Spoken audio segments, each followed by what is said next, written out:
Well, welcome to part one of Discovering Inner Peace.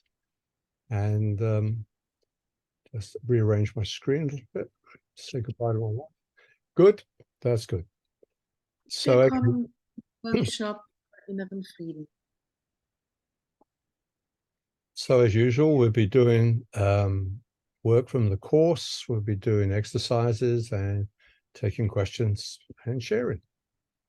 Wir machen es wie immer. Wir kümmern uns um das Material vom Kurs. Wir machen Übungen. Uns wird Zeit für Fragen und Antworten geben. I thought I'd start with just a few quotes from the course around peace. These are like some of these are like keynotes for the workshop.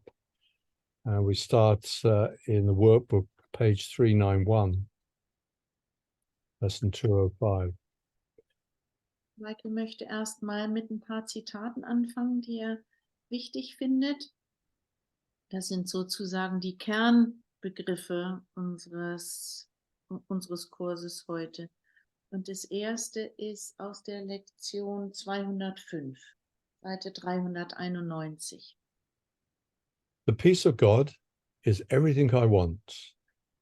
The peace of God is my one goal, the aim of all my living here, the end I seek, my purpose and my function and my life, while I abide where I'm not at home. Der Friede Gottes ist alles, was ich will. Der Frieden Gottes ist mein eines Ziel, das, worauf mein ganzes Leben abzielt. Hier, das Ende, das ich suche, mein Sinn und Zweck, meine Funktion und mein Leben, solange ich dort weile, wo ich nicht zu Hause bin. And the people who publish the course are the foundation for inner peace. Die Menschen, die den Kurs veröffentlicht haben von der Foundation für inneren Frieden. So what we see there is that is the goal of the Course in Miracles, inner peace. Also da steht praktisch, das ist das Ziel des Kurs in Wunderns. Dieser innere Frieden ist nichts anderes als das Ziel. Inner peace is not the end of our spiritual path, though. Trotzdem ist der innere Friede nicht das Ende unseres spirituellen Weges. But once that inner peace is there, then we can receive more and more and more. Aber wenn der innere Frieden sich eingestellt hat, dann können wir immer mehr und mehr empfangen. Like Jesus, at one point in his evolution, he found inner peace, and then everything started to be added to him, and he just kept growing and growing. So wie Jesus, der, als er den inneren Frieden erlangt hat, er mit allem, was auf ihn zugekommen ist, immer mehr gewachsen ist. This is in the text, page 301. Can you imagine what it means to have no cares, no worries, no anxieties, but merely to be perfectly calm and quiet all the time? Yet that is what time is for, to learn just that and nothing more. Das ist ein Zitat aus dem Textbuch, Seite 301. Kannst du dir vorstellen, was es heißt, keine Sorgen, keinen Kummer und keine Ängste zu haben, sondern die ganze Zeit über einfach vollkommen ruhig und still zu sein?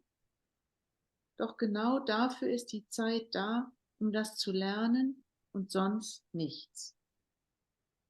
What's being described there is what the Course calls the real world. Das, was hier beschrieben wird, ist das, was der Kurs die wirkliche Welt nennt. There's no more ego. Es gibt kein Ego mehr. Before, we had to make a choice to listen to the ego or to listen to the Holy Spirit. Vorher mussten wir immer noch die Wahl treffen zwischen dem Zuhören auf das Ego oder dem Zuhören des Heiligen Geistes. Now the ego is gone. There are no decisions left to take. Wenn das Ego nicht mehr da ist, gibt es keine Entscheidung mehr, die wir treffen müssen. You'll just know every moment what to say, what to do, where to go.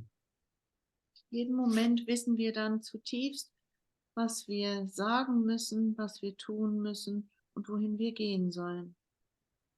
When you need to plan, plans will just be given to you. Wenn wir Pläne machen müssen, werden die Pläne uns einfach gegeben. Can you feel how peaceful that would be? No more decisions. Könnt ihr das spüren, wie friedlich sich das innerlich anfühlt, keine Entscheidung mehr treffen zu müssen? The next one is in the teacher's manual, page 51. First, how can the peace of God be recognized? God's peace is recognized at first by just one thing. In every way, it is totally unlike all previous experiences. It calls to mind nothing that went before. It brings with it no past associations. It is a new thing entirely. Das ist ein Zitat aus dem Handbuch für Lehrer, Seite 51. Erstens, wie kann der Friede Gottes erkannt werden? Der Friede Gottes wird zuerst nur durch eines erkannt. Er ist in jeder Weise total anders als alle vorhergehenden Erfahrungen. Er erinnert an nichts, was vorher war. Er bringt keine vergangenen Assoziationen mit sich.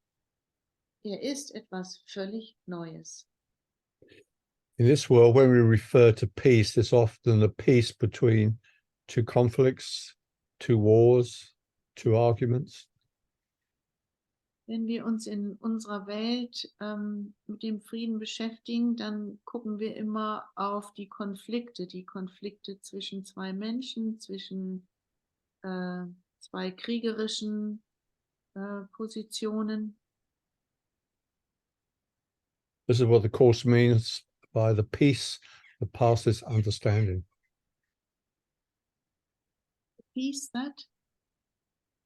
It's the peace that passeth understanding. It's a peace we cannot understand. Das wird im Kurs als der Frieden bezeichnet, den wir nicht verstehen können. So when it comes, it's like something from out of this world. Wenn der sich einstellt, dieser Frieden, dann ist er wie außerhalb unserer Welt. And at the same time, you realize that's how you were made. Und dann erkennen wir, dass das der Ursprung ist. So sind wir gemacht. From the Course, the memory of God comes to the quiet mind. It cannot come where there is conflict. For a mind at war against itself remembers not eternal gentleness. Das ist ein Zitat aus dem Textbuch. Die Erinnerung an Gott kommt durch einen ruhigen Geist. Die Erinnerung kann nicht kommen, wo es Konflikt gibt, weil ein Geist, der mit sich selbst im Krieg ist, erinnert sich nicht an die ewige Sanftheit. So if we want to know God, we want to know who we are, we need a quiet mind. Wenn wir also Gott kennen wollen, wenn wir wissen wollen, wer wir wirklich sind, brauchen wir einen ruhigen Geist. And the only thing that gets in the way is judgment or grievances of ourselves or others. Das, was uns im Wege steht, sind unsere Urteile und unser Groll auf uns selber und auf andere. And in the teacher's manual, page 83, we read, "Oh, my brothers, if you only knew the peace that will envelop you and hold you safe and pure and lovely in the mind of God, you could but rush to meet him where his altar is." Das ist auch aus dem Handbuch für Lehrer, Seite 83. O meine Brüder, Wenn ihr nur den Frieden kennen würdet, der euch einhüllen und euch sicher und rein und lieblich im Geist Gottes halten wird, ihr könntet nur hineilen, ihm dort zu begegnen, wo sein Altar ist. So everyone wants happiness, everyone wants peace, but our mistake is that we try and find it in the world. Alle von uns wollen Glück, alle von uns wollen Frieden haben, aber unser Fehler ist, dass wir den außerhalb, also in der Welt suchen. If only we had good health, money, a wonderful partner, I would be at peace. Wenn wir nur gute Gesundheit, genügend Geld oder einen wunderbaren Partner hätten, dann wären wir im Frieden, so denken wir. Or I'd also need a nice car and good weather. Ich brauche also oder ich brauche ein gutes Auto und schönes Wetter. Oh, and also plenty of the food I like. Oder massenhaft von dem Essen, was ich gerne mag. And really nice clothes. Oder irgendwas wirklich Schönes zum Anziehen. The list, of course, goes on. Aber so geht es nicht weiter. But all of these are in the world. All das sind Themen, die in der Welt vorhanden sind. So we seek for it where it can't be found. Und wir suchen also da, wo wir diesen inneren Frieden gar nicht finden können. Of course, all those things work for a short time. Für eine kurze Zeit funktioniert es. There's a line in the Course about the ego which says, seek and do not find. Es gibt im Kurs eine Zeile, die heißt, suche und finde nicht. And about relationships, it says, when they fail, another can be found. Und über Beziehungen, die in die Brüche gehen, sagt er, eine andere kann gefunden werden, eine andere Beziehung.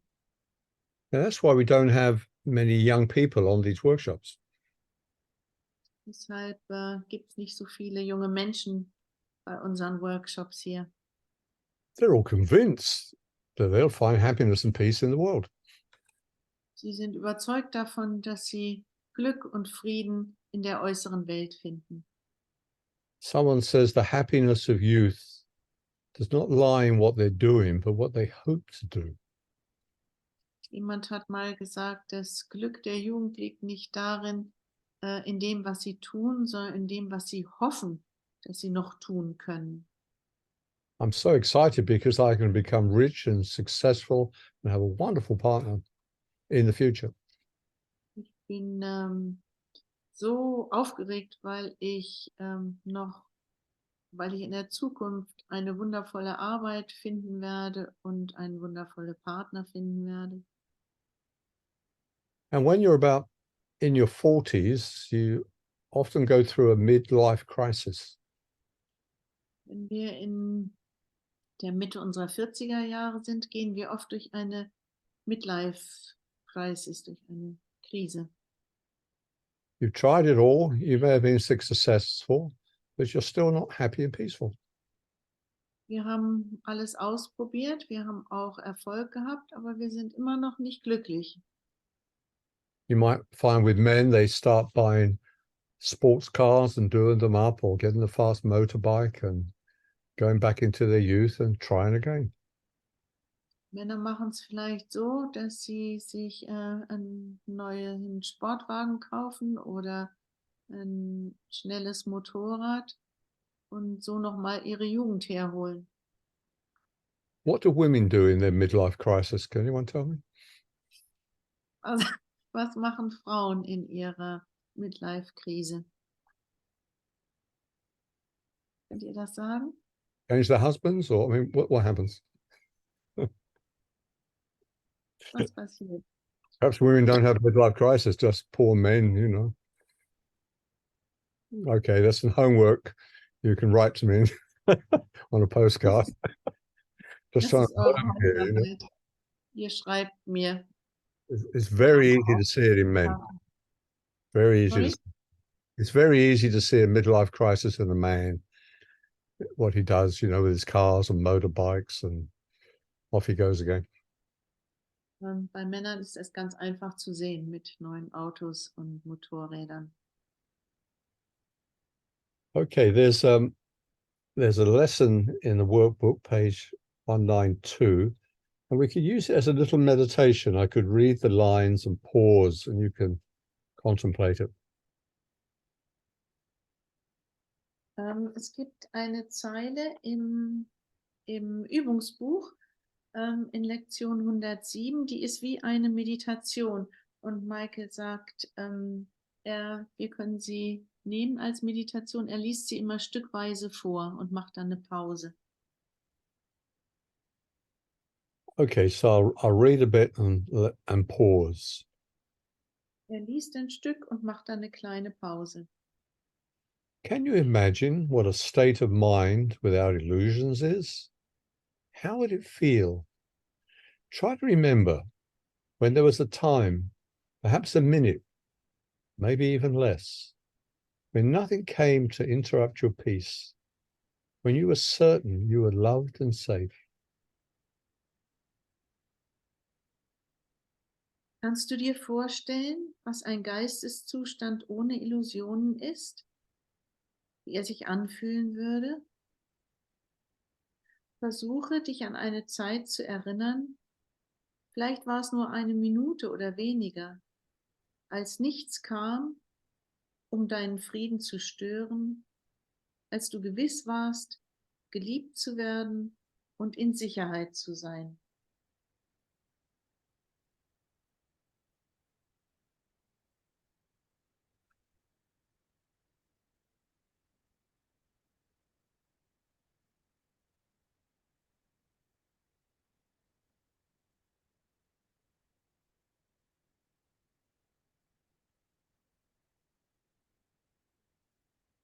Then try to picture what it would be like to have that moment be extended to the end of time and to eternity. Versuche daraufhin dir vorzustellen, wie es wäre, wenn dieser Augenblick sich bis zum Ende der Zeit und in die Ewigkeit ausdehnte.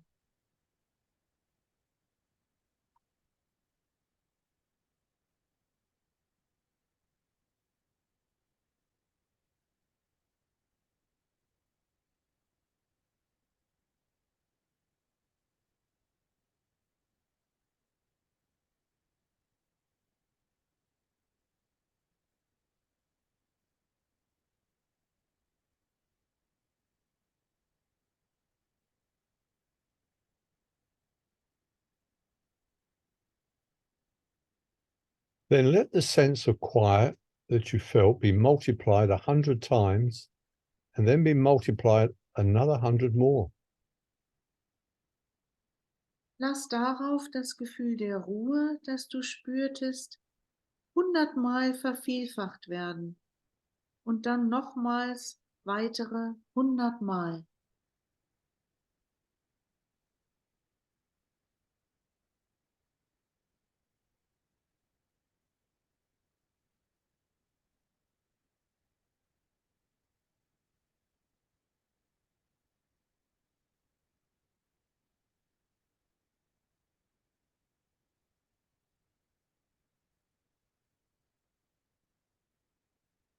And now you have a hint, not more than just the faintest intimation of the state your mind will rest in when the truth has come.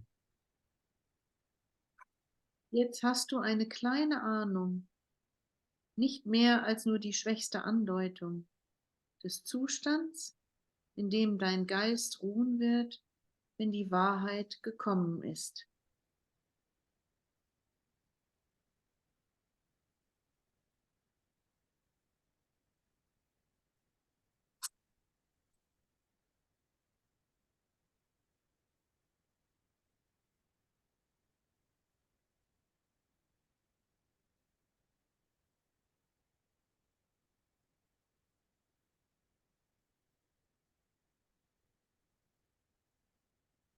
And when you're ready, just come back to the room and open your eyes. Wenn du bereit bist, dann öffnest du wieder die Augen und kommst wieder in unseren gemeinsamen virtuellen Raum zurück.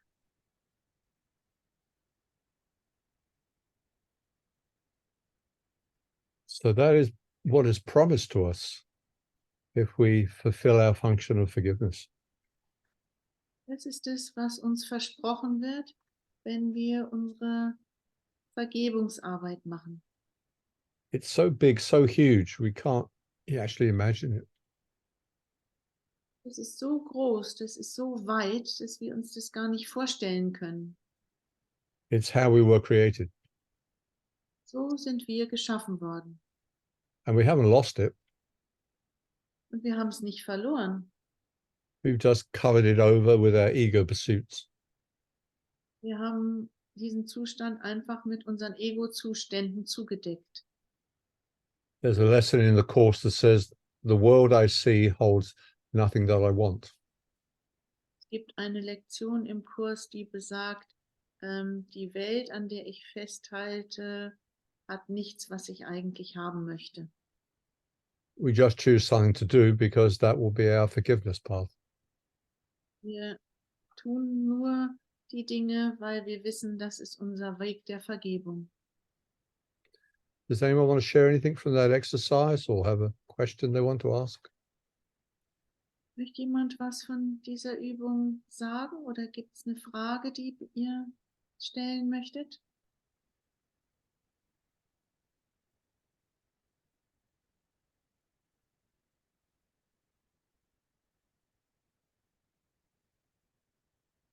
Okay. There's a question 20 in the manual for teachers called, what is the peace of God?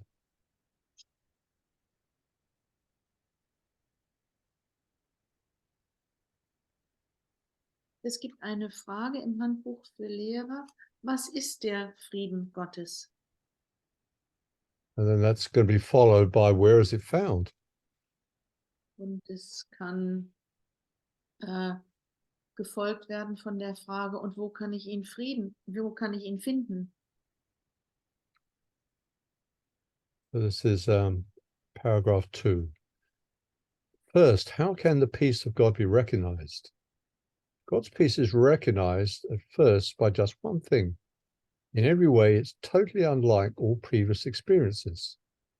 It calls to mind nothing that went before. It brings with it no past associations. It's a new thing entirely.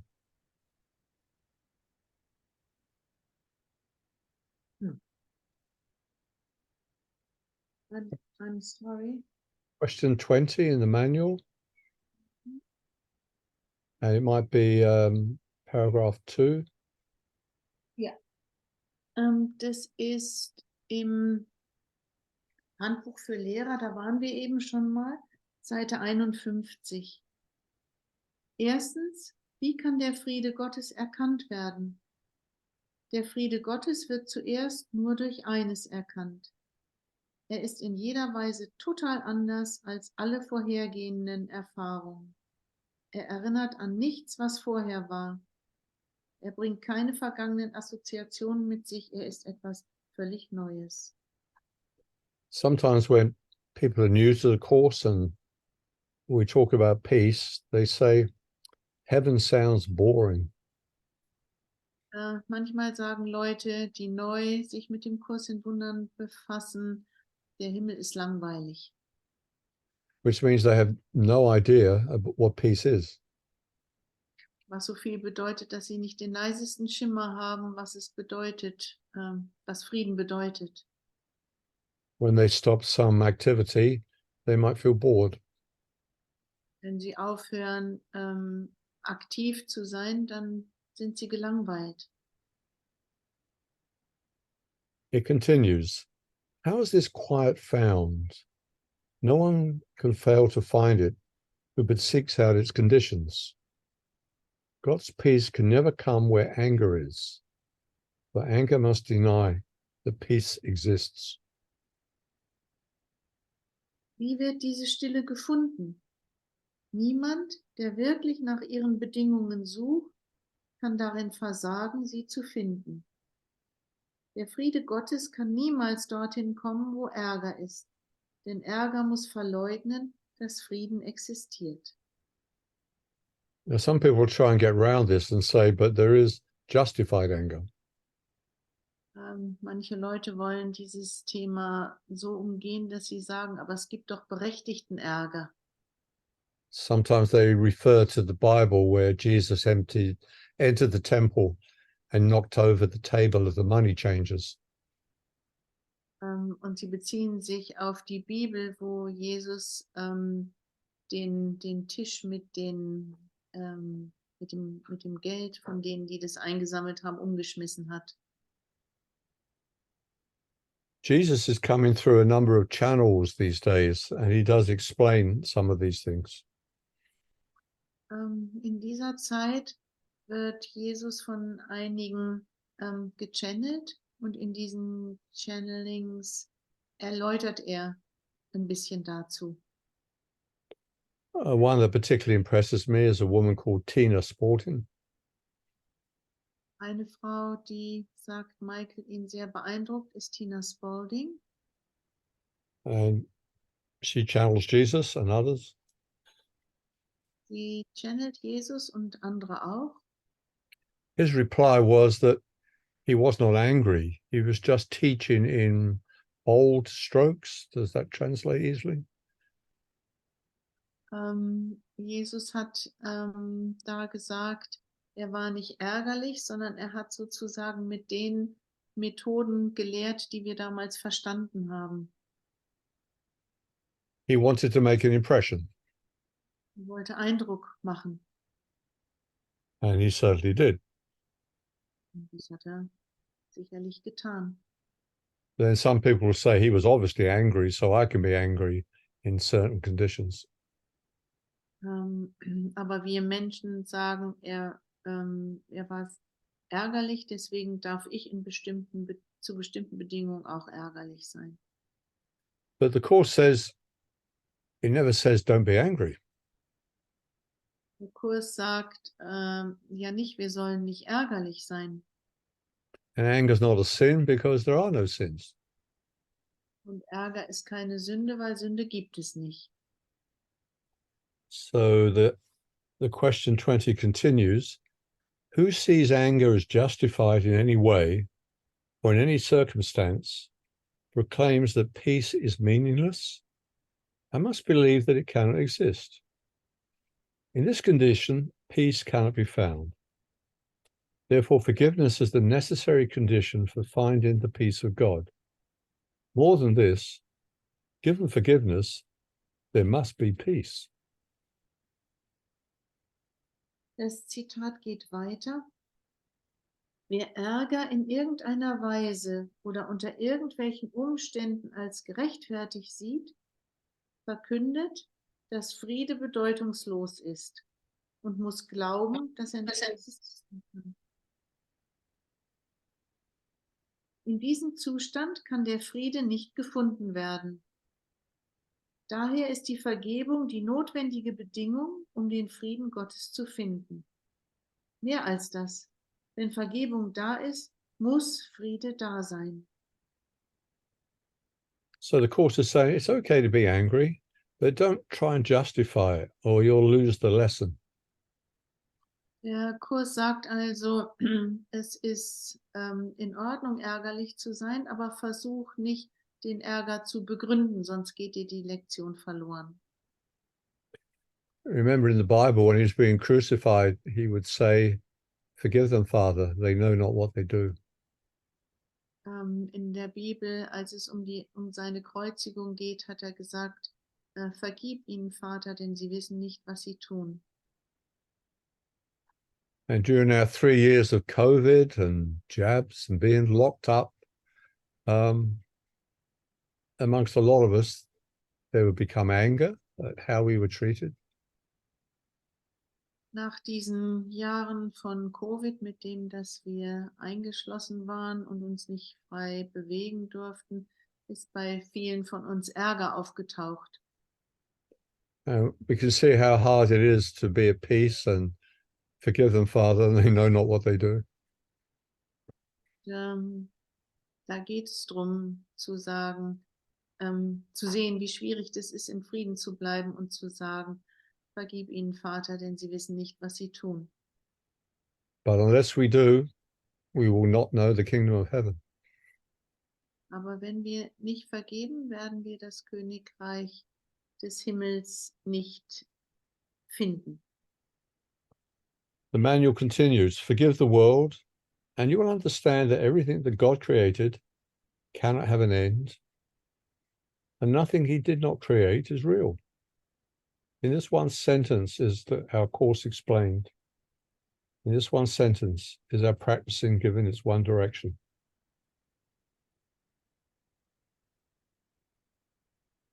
That's paragraph 5, line 7.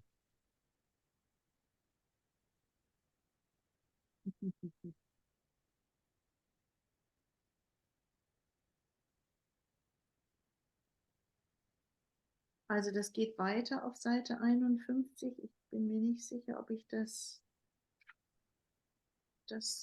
richtige Zitat habe. Was gibt dir mehr? Ein ruhiger Geist ist eine kleine Gabe. Möchtest du nicht lieber leben, als zu sterben wählen?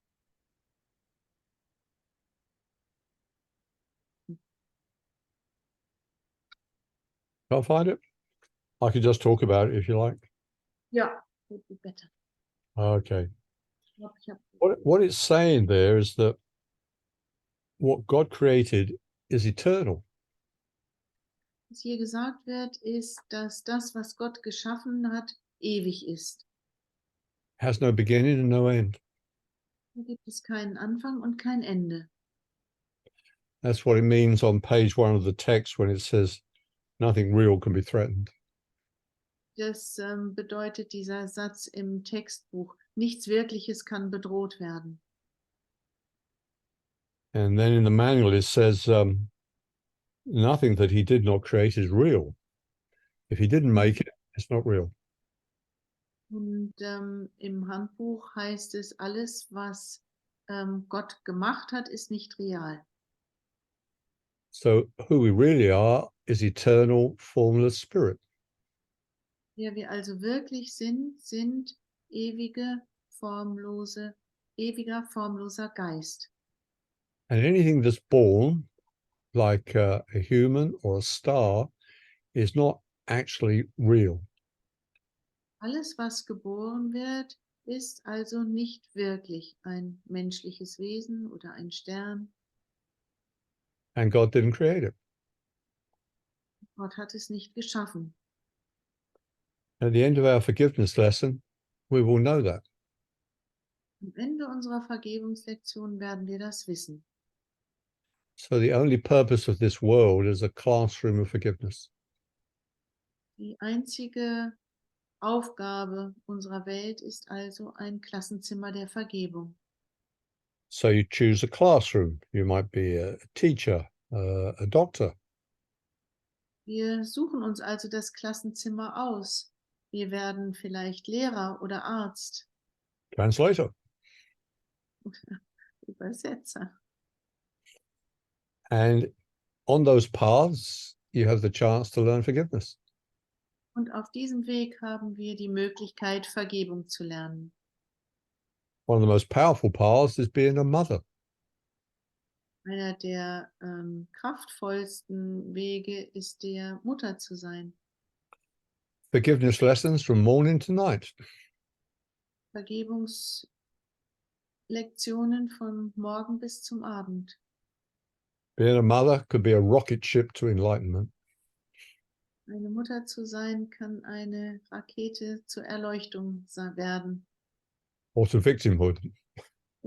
Oder in die Opferrolle. You choose. Die Wahl ist unsere. The manual continues. This, I think, is paragraph 3. How is the peace of God retained once it is found? Returning anger in whatever form will drop the heavy curtain once again, and the belief that peace cannot exist will certainly return. War is again accepted as the one reality. Now you must once again lay down your sword, although you do not recognize that you've picked it up again. But you will learn. And as you remember, even faintly now, what happiness was yours without it, that you must have taken it again as your defense. Das ist auch wieder im Handbuch für Lehrer die Frage 20. Da geht es weiter. Wie wird der Friede Gottes beibehalten, wenn er einmal gefunden ist? Wiederkehrender Ärger, in welcher Form auch immer, wird den schweren Vorhang erneut fallen lassen, und der Glaube, dass Friede nicht existieren kann, wird gewiss zurückkehren. Krieg wird erneut als die einzige Wirklichkeit akzeptiert. Jetzt musst du noch einmal dein Schwert niederlegen, obwohl du nicht wahrnimmst, dass du es wieder aufgehoben hast. Doch wirst du lernen, wenn du dich jetzt, und sei es auch noch so schwach, erinnerst, welches Glück dein war, ohne es, dass du es wieder zu deiner Abwehr aufgenommen haben musst. Any questions before we go on to a short exercise? Gibt es Fragen, bevor wir eine Übung machen?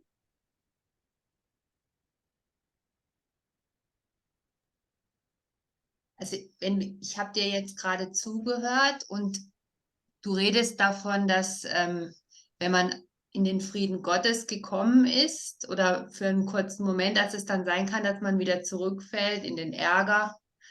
Und für mich ist es so schwer, mir das vorzustellen. Ich stelle mir immer vor, wenn ich wirklich mal im Frieden Gottes sein sollte und das erfahre in mir, dann ist es für mich, also jetzt aus meiner heutigen Sicht, unvorstellbar, dass ich dann nochmal in den Ärger zurückfallen könnte. Also das, was ich spüre, da, was da sein könnte, der Friede Gottes. Marion says she has been listening to you, and in her experience, she has the image that if you ever find the peace of God, she can't imagine that you ever fall back into the anger, because she has a sense then it must be, so to say, forever. Yes. If only that was true, Marion, if only that was true. Wenn das nur wahr wäre, wenn das nur wahr wäre. So. I've studied a lot of people who have woken up. I don't think I've ever found one where that was true. Michael hat gesagt, er hat viele Biografien studiert von Menschen, die erleuchtet sind, aber er hat, glaube ich, nicht einen gefunden, für den das voll und ganz zugetroffen hätte. What seems to happen that one day you get a burst of this inner peace, it floods you. Was passiert, ist, dass dieser innere Frieden wie so eine Flutwelle dich erreicht. But you still have an ego, but it's hiding in the corner at that moment. Und in diesem Moment haben wir noch das Ego, aber es versteckt sich irgendwie in der Ecke. And it's waiting. Und es wartet. Until the ego is gone, it will creep back. Bis das Ego nicht wirklich verschwunden ist, wird es sich immer versuchen, zurückzuschleichen. And it's very clever. Und das ist ein cleveres Teil. It might say, what a wonderful state you have achieved. Vielleicht sagt es, was für ein wunderbarer Zustand, in dem du gerade bist. You are now a great teacher. Jetzt bist du ein wunderbarer Lehrer. Let's go out and get a few disciples and charge them a lot of money. Lass uns nach draußen in die Öffentlichkeit gehen, Schüler finden und viel Geld dafür verlangen. So you can find teachers who have had a genuine experience, it's gone away, and now they're pretending to be spiritually enlightened. Es gibt also Lehrer, die vielleicht diese Erfahrung gemacht haben von dem Frieden und sind dann nach draußen gegangen und sind damit sozusagen, also haben diesen Zustand ausgenutzt um in die Welt zu gehen damit. The course describes like 3 stages. Der Kurs beschreibt 3 Stufen. There's the world of the ego that you're mainly in, a painful world. Die schmerzvolle Welt des Ego-Zustandes, in der wir uns meistens befinden. Then as you practice forgiveness, you move into the happy dream, stage 2. Dann ist die zweite Stufe der glückliche Traum. Your relationships are much better. Beziehungen werden besser. You are peaceful, much more peaceful. Wir sind viel friedlicher innen. But every now and then, the ego will come back and take over. Immer wieder mal wird das Ego auftauchen und die Führung übernehmen.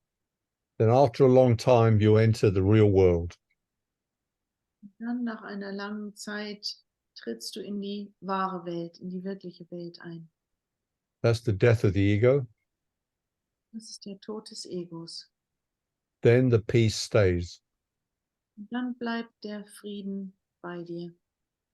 Now you're a Jesus. Yes. Dann bist du Jesus. Mhm. Thank you. Okay. I thought we'd try a short exercise in pairs. I'll join in to make up the numbers.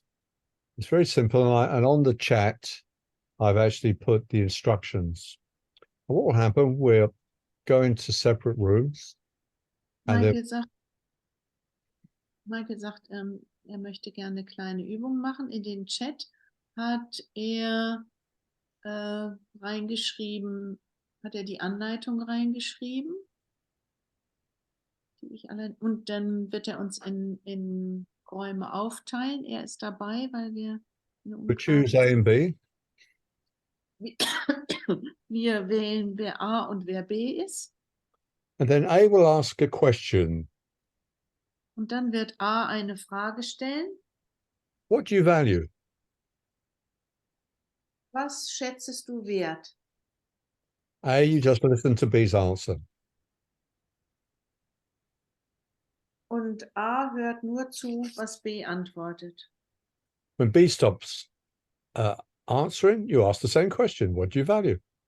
Und wenn B aufhört zu antworten, stellt A wieder dieselbe Frage. Was schätzt du wert? And you keep this going. Und das halten wir durch.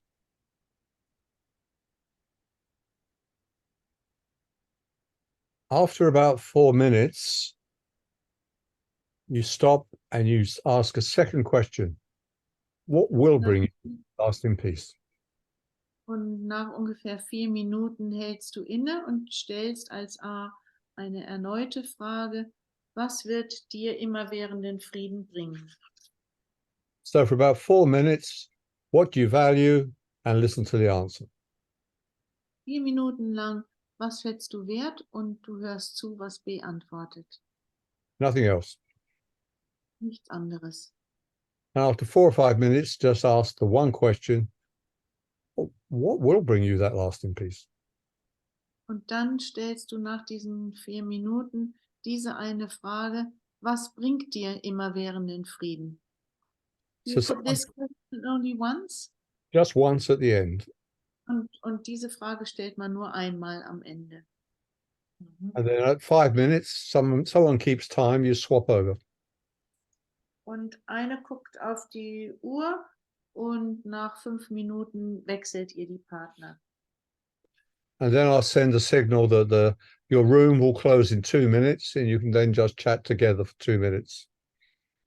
Und Michael wird uns dann ein Signal schicken, was so viel bedeutet, wie wir haben noch eine halbe Minute und wir kommen zum Ende. Und dann werden diese Breakout Rooms geschlossen. Any questions? Fragen? Is it 4 minutes for A and 4 minutes for B, or is it 2 minutes A and 2 minutes B? In total, 4 minutes. In total, it'll be about 5 minutes each. It's a total of 10 minutes. 5 minutes each. Okay. Yeah. Okay. Jeder ich habe nicht verstanden, ich habe nicht den Unterschied zwischen Frage 2 und Frage 3 verstanden. Das eine ist, was wird dir immerwährenden Frieden bringen und was bringt dir immerwährenden Frieden? Da sehe ich eigentlich praktisch keinen Unterschied. Die erste Frage, was schätzt du wert? Ja, das habe ich verstanden. Und dann hat er aber gesagt, Frage 2, was wird dir immerwährenden Frieden bringen? Und dann hat er gesagt, am Schluss noch, was bringt immerwährenden Frieden? Da sehe ich nicht den Unterschied. Nee, es sind keine 3 Fragen. Es ist nur diese erste Frage, was schätzt du wert? Die fragst du immer wieder, wenn B pausiert, 4 Minuten lang. Und dann nur ein einziges Mal stellst du als A und nach 5 Minuten wechselt ihr ja dann als B die Frage, was bringt dir immerwährenden Frieden? Nur ein einziges Mal. Sind keine 3 Fragen.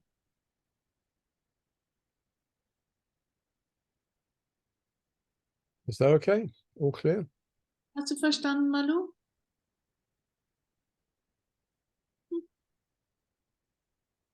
Okay, I'll open the rooms up. And I'll join one. So I'll see you all in 12 minutes. In 12 Minuten sehen wir uns dann wieder.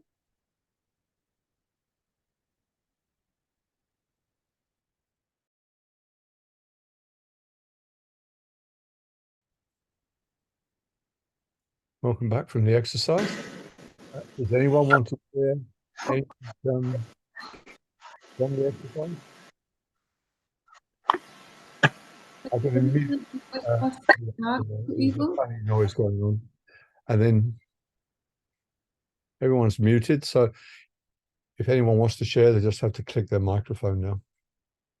Wenn jemand von euch was mitteilen möchte, dann schaltet ihr euch bitte selber frei.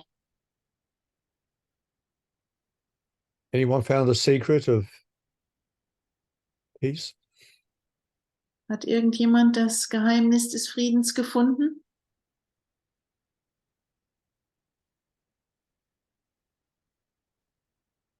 I came up with a nice cup of tea. Anyone else improve on that? Ja, Right, good.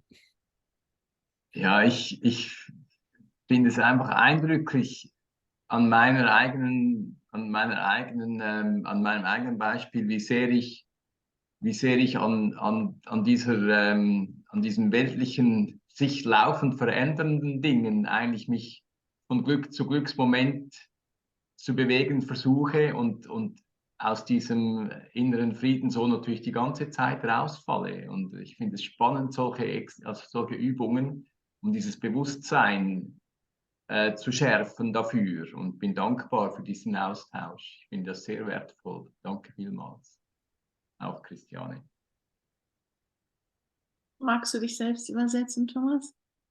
Yeah, I always find it so rich, these exercises to create this awareness, self-awareness of how much I am looking to find peace in things that are created in our ego world, and even just even to try to stabilize or keep it this way, and it will never be possible to have a stable situation in a constantly moving and changing world.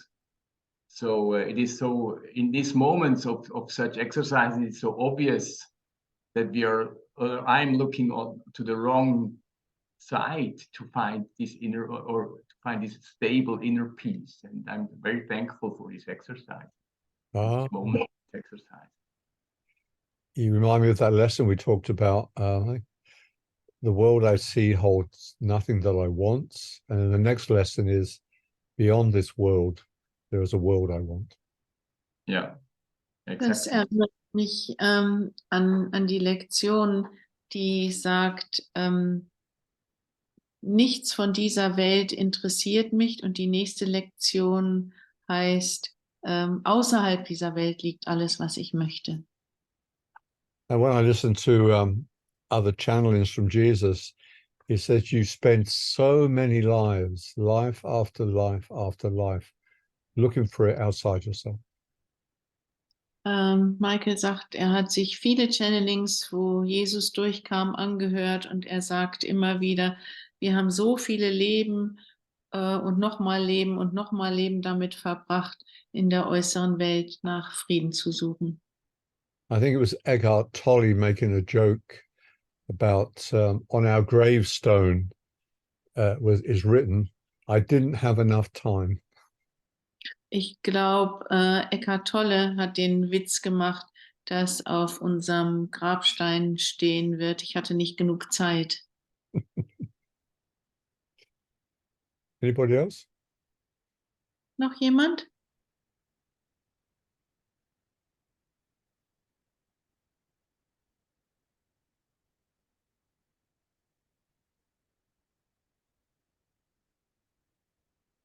At the end of one of those lessons, that's very poignant. I don't know if that translates words, where Jesus says, how long, O Holy Son of God, how long?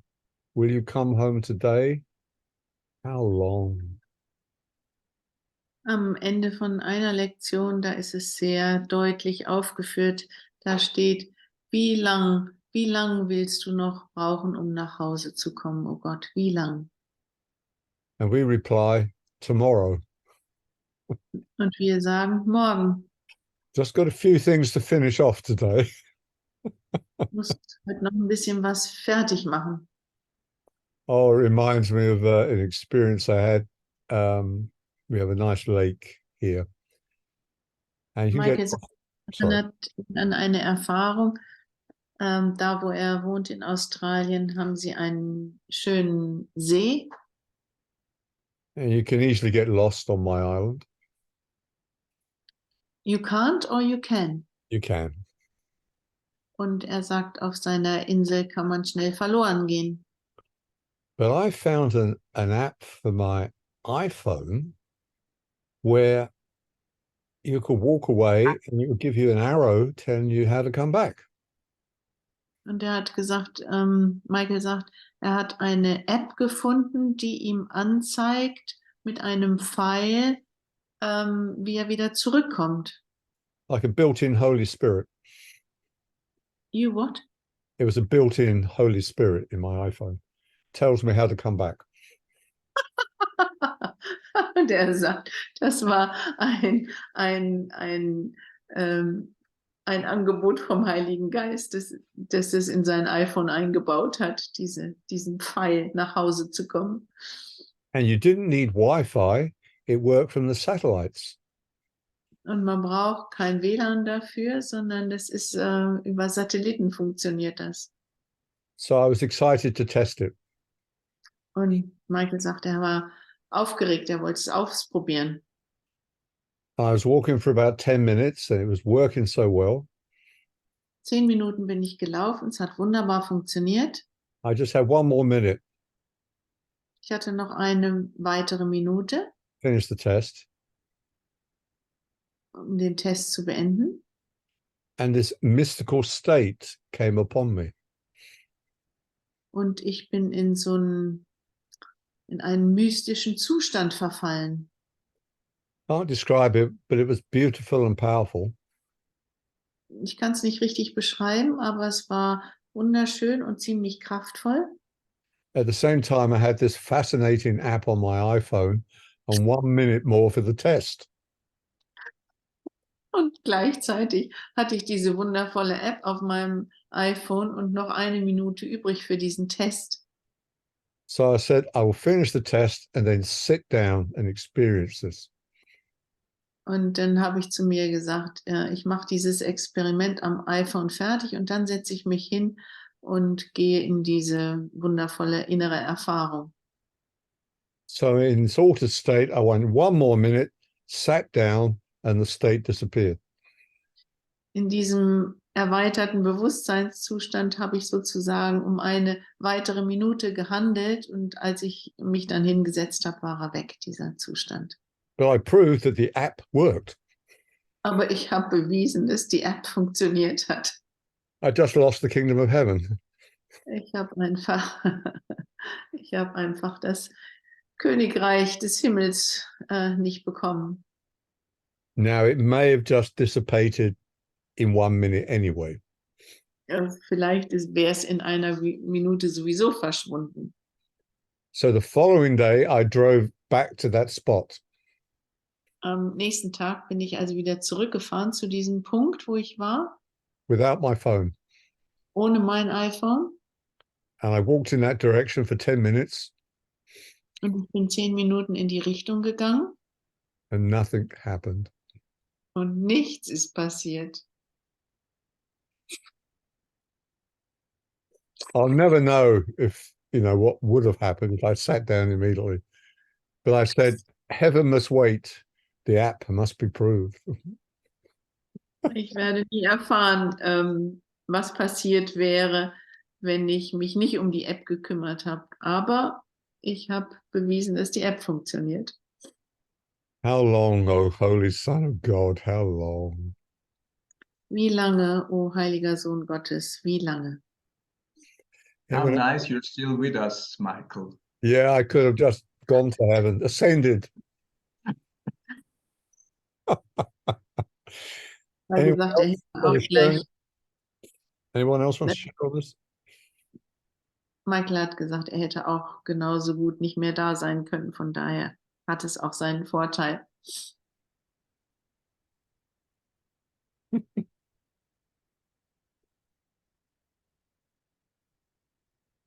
Is that it? Okay. We'll be taking a break in about half an hour, but we could go on with a bit more now. Wir machen in einer halben Stunde eine Pause. Wir machen jetzt noch ein bisschen weiter. So on this theme, we'll have a look at where is peace to be found. Jetzt werden wir uns anschauen, wo können wir Frieden finden. This is the workbook, page 384. There is no peace except the peace of God. Seek you no further. You will not find peace except the peace of God. Accept this fact and save yourself the agony of yet more bitter disappointments, bleak despair, and a sense of icy hopelessness and doubt. Seek no further. There's nothing else for you to find except the peace of God, unless you seek for misery and pain. Das ist Lektion 200, Seite 384. Es gibt keinen Frieden außer dem Frieden Gottes. Suche nicht weiter. Du wirst keinen Frieden finden außer dem Frieden Gottes. Nimm diese Tatsache an und erspare dir die Seelenqual weiterer bitterer Enttäuschungen, nackter Verzweiflung und das Gefühl von eisiger Hoffnungslosigkeit und Zweifel. Suche nicht weiter. Es gibt nichts anderes für dich zu finden außer dem Frieden Gottes, es sei denn, du suchtest nach Elend und nach Schmerz. So it's saying you won't find the peace unless you see this, unless you really see you can't find it in the world. Hier heißt es also, wir werden keinen Frieden finden, wenn wir nicht zutiefst erkennen, dass wir im Außen in der Welt ihn nicht finden. This is the final point to which each one must come at last, to lay aside all hope of finding happiness where there is none, of being saved by what can only hurt, of making peace of chaos, joy of pain, and heaven out of hell. Das Zitat geht weiter. Dies ist der Schlusspunkt, zu dem ein jeder schließlich kommen muss, um alle Hoffnung wegzulegen, das Glück dort zu finden, wo keines ist, durch das erlöst zu werden, was nur verletzen kann, aus Chaos Frieden, aus Schmerz Freude und aus der Hölle den Himmel zu machen. You might think, well, I'll have a holy purpose. I'll start a Course in Miracles center or a healing center. Du hast vielleicht die Vorstellung, du hast ein heiliges Ziel, du willst ein Workshop-Center oder ein Kurs in Wundern-Zentrum aufmachen. I'll run Zoom workshops on A Course in Miracles. Ich mache Zoom-Workshops mit dem Kurs in Wundern. All of those things are fine as long as you see they're simply your classroom of forgiveness. All diese Dinge sind völlig okay, solange du nur siehst, dass sie zum Klassenzimmer der Vergebung dazugehören. In the text, there's a section on paths go nowhere here. Im Textbuch gibt es eine Zeile, die heißt, die Wege führen nirgendwo hin. But you've got to walk on a path. Aber wir müssen auf einem Weg gehen. Mother, teacher, doctor. Mutter, Lehrer, Arzt, Ärztin. Just don't expect to find peace there. Wir dürfen einfach nicht erwarten, da Frieden zu finden. So in spiritual circles, people may want their book to be the bestseller in the world. In spirituellen Kreisen gibt es vielleicht Menschen, die sagen, ihr Buch muss der Bestseller der Welt werden. Or they'll only feel peaceful if they have 1,000 people on their workshop. Oder die fühlen sich nur friedlich, wenn 1000 Leute beim Workshop dabei sind. Now, twice I've tried to start a Course in Miracles center. Ich habe zweimal versucht, ein Kurs in Wundern Zentrum aufzubauen. And for different reasons, each time it didn't work. Aus verschiedenen Gründen hat es jedes Mal nicht geklappt. There's another line in the course that goes something like, anything you believe is good and true and worth pursuing will hurt you. Es gibt eine Zeile im Kurs, die besagt, alles, von dem du glaubst, dass es gut und wahr ist, wird irgendwann ins Gegenteil verkehrt werden. I put that on my wall after the first center collapsed. Ich habe mir das an die Wand gehängt, nachdem mein erstes Zentrum nicht funktioniert hat. Because that center was still something in the world. Sorry? The center I wanted to start was still in the world. Weil das Zentrum, was ich starten wollte, war immer noch von dieser Welt. It wasn't found inside me. Ich hatte es nicht in mir. But it was a very useful exercise for me to try that and fail. Aber es war eine sehr hilfreiche Übung für mich, zu versuchen und es ist mir misslungen. It made me realize a bit more that that peace has to be inside. Es hat mir deutlich gemacht, noch deutlicher gemacht, dass dieser Frieden in mir sein muss. Funny, really, because I tried to start that center in Tasmania, in Australia. Das ist eigen, weil ich habe versucht, dieses Zentrum in Tasmanien, hier in Australien, auf die Beine zu stellen. And when it failed, I came back to Findhorn. Als es misslungen ist, bin ich wieder zurück nach Findhorn And I said, no more centers. und ich habe gesagt, nie wieder Zentren. But then an old acquaintance came up and said, I'm starting a business that's going to make millions, and I want to give you the money to start a center. Und dann kam ein alter Freund, ein Begleiter und hat gesagt, ich werde ein Gewerbe aufmachen, mit dem ich Millionen verdiene und dann gebe ich dir Geld, damit du ein Kurs in Wundern Zentrum eröffnen kannst. So I worked with him for 2 or 3 years and it all collapsed. Dann habe ich 2, 3 Jahre mit ihm gearbeitet und alles ist zusammengebrochen. Definitely no more centers. Definitiv keine weiteren Zentren. Unless, of course, the Holy Spirit guided me. Es sei denn, der Heilige Geist würde mich führen. But he better make a very good case for it. Aber das muss dann wirklich sehr deutlich sein, dass es der Heilige Geist ist.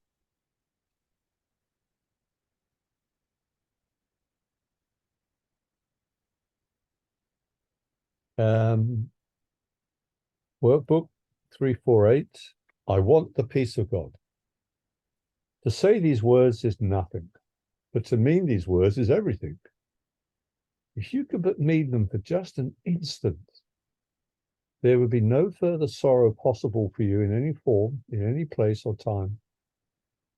Heaven will be completely given back to full awareness, memory of God entirely restored, the resurrection of all creation fully recognized. Das ist Lektion 185, Seite 348. Ich will den Frieden Gottes. Diese Worte zu sagen ist nichts, doch diese Worte zu meinen ist alles. Wenn du sie auch nur einen Augenblick lang meinen könntest, wäre kein weiterer Kummer in irgendeiner Form, an irgendeinem Ort oder zu irgendeiner Zeit mehr für dich möglich. Der Himmel wäre dem vollen Bewusstsein vollständig wiedergegeben, die Erinnerung an Gott völlig wiederhergestellt, die Auferstehung der ganzen Schöpfung voll und ganz wiedererkannt.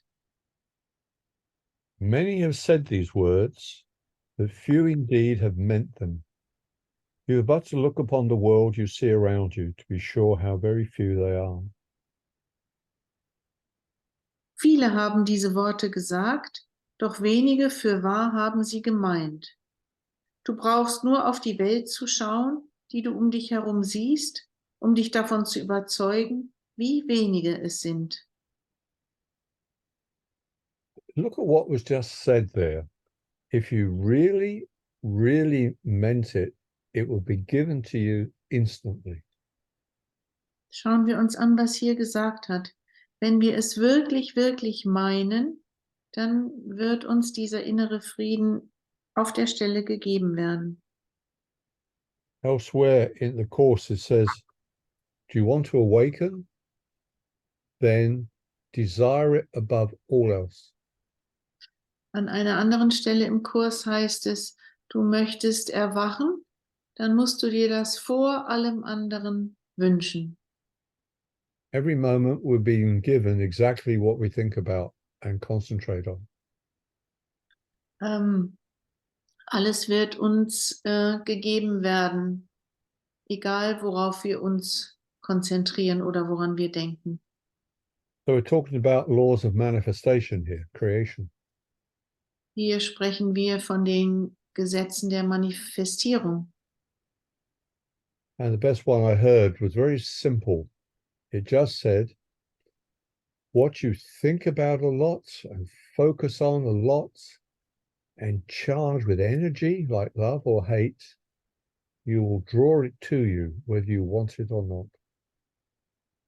Zu diesen Manifestationen habe ich viel gelesen und gehört, und das, was mir am eindrücklichsten war, war diese Aussage, wenn du an etwas ganz intensiv denkst, und es ist ganz egal, ob das mit liebevollem Wünschen oder mit Hass ist, dann wirst du das anziehen. This is why the course has been emphasizing, if you think it's in the world, you're not going to get it. And life after life, you'll keep trying and you won't find that peace. Deswegen sagt der Kurs, solange wir glauben, dass der Frieden in der Welt liegt, werden wir es Leben nach Leben probieren und nicht bekommen. Remember that line in the course, would you rather be right or happy?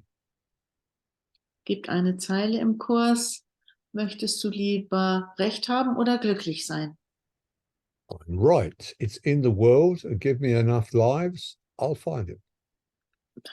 Und wir denken, ich möchte Recht haben, wenn es in der Welt ist, gib mir nur genug Leben und ich werde diesen Frieden finden. How long, O Holy Son of God, how long? Wie lang noch, wie lang, o heiliger Sohn Gottes. So this is the quick way. You look at your world and say, it can't be here. The peace Das ist der schnelle Weg. Du schaust dir deine Welt an und sagst, hier kann es nicht sein. The Course says you tend to find this teaching personally insulting. Der Kurs sagt, dass wir diese Lehre als persönlichen Angriff verstehen. I know what's best. Don't tell me any different. Weil wir doch wissen, was am besten wissen, was richtig ist. Und wir wollen nicht, dass uns jemand sagt, dass es anders sein soll. Just 1 more million euros, I'll have that peace. Nur 1 Million Euro mehr und ich werde diesen inneren Frieden haben. If I start making love again with my wife, I will be at peace. Wenn ich wieder mit meiner Frau Liebe mache, dann werde ich im Frieden sein. If everyone respects me, I'll be at peace. Wenn mich nur jemand respektiert, werde ich im Frieden sein. I'll keep coming back till I find it. Ich komme wieder, dann werde ich es finden, den Frieden. So it's saying if you really see that's wrong, you could wake up now. Das heißt, wenn wir wirklich zutiefst sehen können, dass das falsch ist, können wir auf der Stelle erwachen. In the workbook, page 357, we see, why wait for heaven? Those who seek the light are merely covering their eyes. The light is in them now. Enlightenment is but a recognition, not a change at all. Übungsbuch, Seite 357, Lektion 188. Warum auf den Himmel warten? Diejenigen, die das Licht suchen, bedecken nur ihre Augen. Das Licht ist jetzt in ihnen. Erleuchtung ist gar keine Veränderung, sondern nur ein Wiedererkennen. So the good news is we're already enlightened, every one of us. Die gute Nachricht ist, dass jeder von uns jetzt schon erleuchtet ist. Because we were created that way. So sind wir geschaffen worden. We're being asked to be little children that don't know anymore. Wir werden gebeten, so wie Kinder zu sein, die einfach nicht mehr wissen. Little children know they don't know, so they ask. Kleine Kinder wissen, dass sie nicht wissen, deswegen stellen sie Fragen. Most of us have forgotten that. We're now at an age where we say, we know where the happiness lies. Die meisten von uns haben das vergessen, weil wir jetzt in einem Alter sind, wo wir das Gefühl haben, wir wissen, wo das Glück begraben liegt. It's the trap of the spiritual seeker. I must keep seeking. Des spirituellen Suchers. Ich muss weitersuchen. We just get in our own way all the time. Wir stehen uns einfach andauernd selbst im Weg.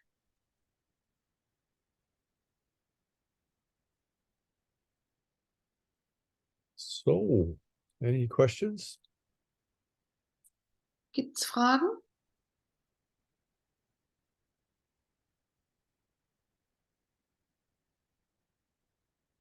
Any stories to share?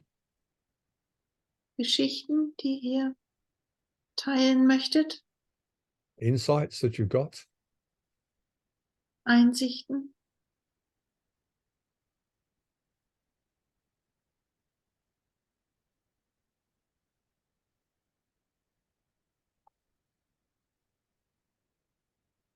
Okay, we'll go for another 10 minutes, take a break. We'll have some exercises after the break.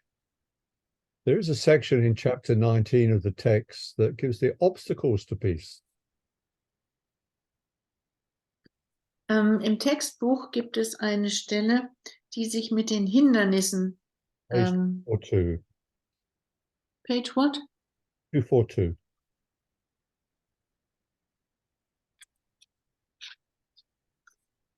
Im Text gibt es eine Stelle, die sich mit den Hindernissen zum Frieden beschäftigt. Oh, I just thought perhaps I have a diagram of this. I'll just have a quick look at my photos. Michael sagt, er hat dazu ein Diagramm und guckt sich eben seine Fotos an. it talks about 4 obstacles to peace. Über 4 Hindernisse vor dem Frieden. Hindernisse zum Frieden wird gesprochen. And strangely enough, the very first obstacle to peace is the desire to get rid of it. Und das erste Hindernis ist das, dass wir versuchen, dieses Hindernis loszuwerden. And that sounds very strange, doesn't it? I mean, we're after peace. But what, Das hört sich komisch an, ne? Wir wollen Frieden erreichen. but think what it means. What do you lose when you find this wonderful peace? Überleg mal, was glaubst du, was du verlierst, wenn du diesen wunderbaren inneren Frieden findest? Think about that just for a moment. You're going to lose something. Und mach dir nur für einen Moment bewusst, was würdest du verlieren? Well, the answer is your ego. Die Antwort ist das Ego. Peace is the absence of the ego.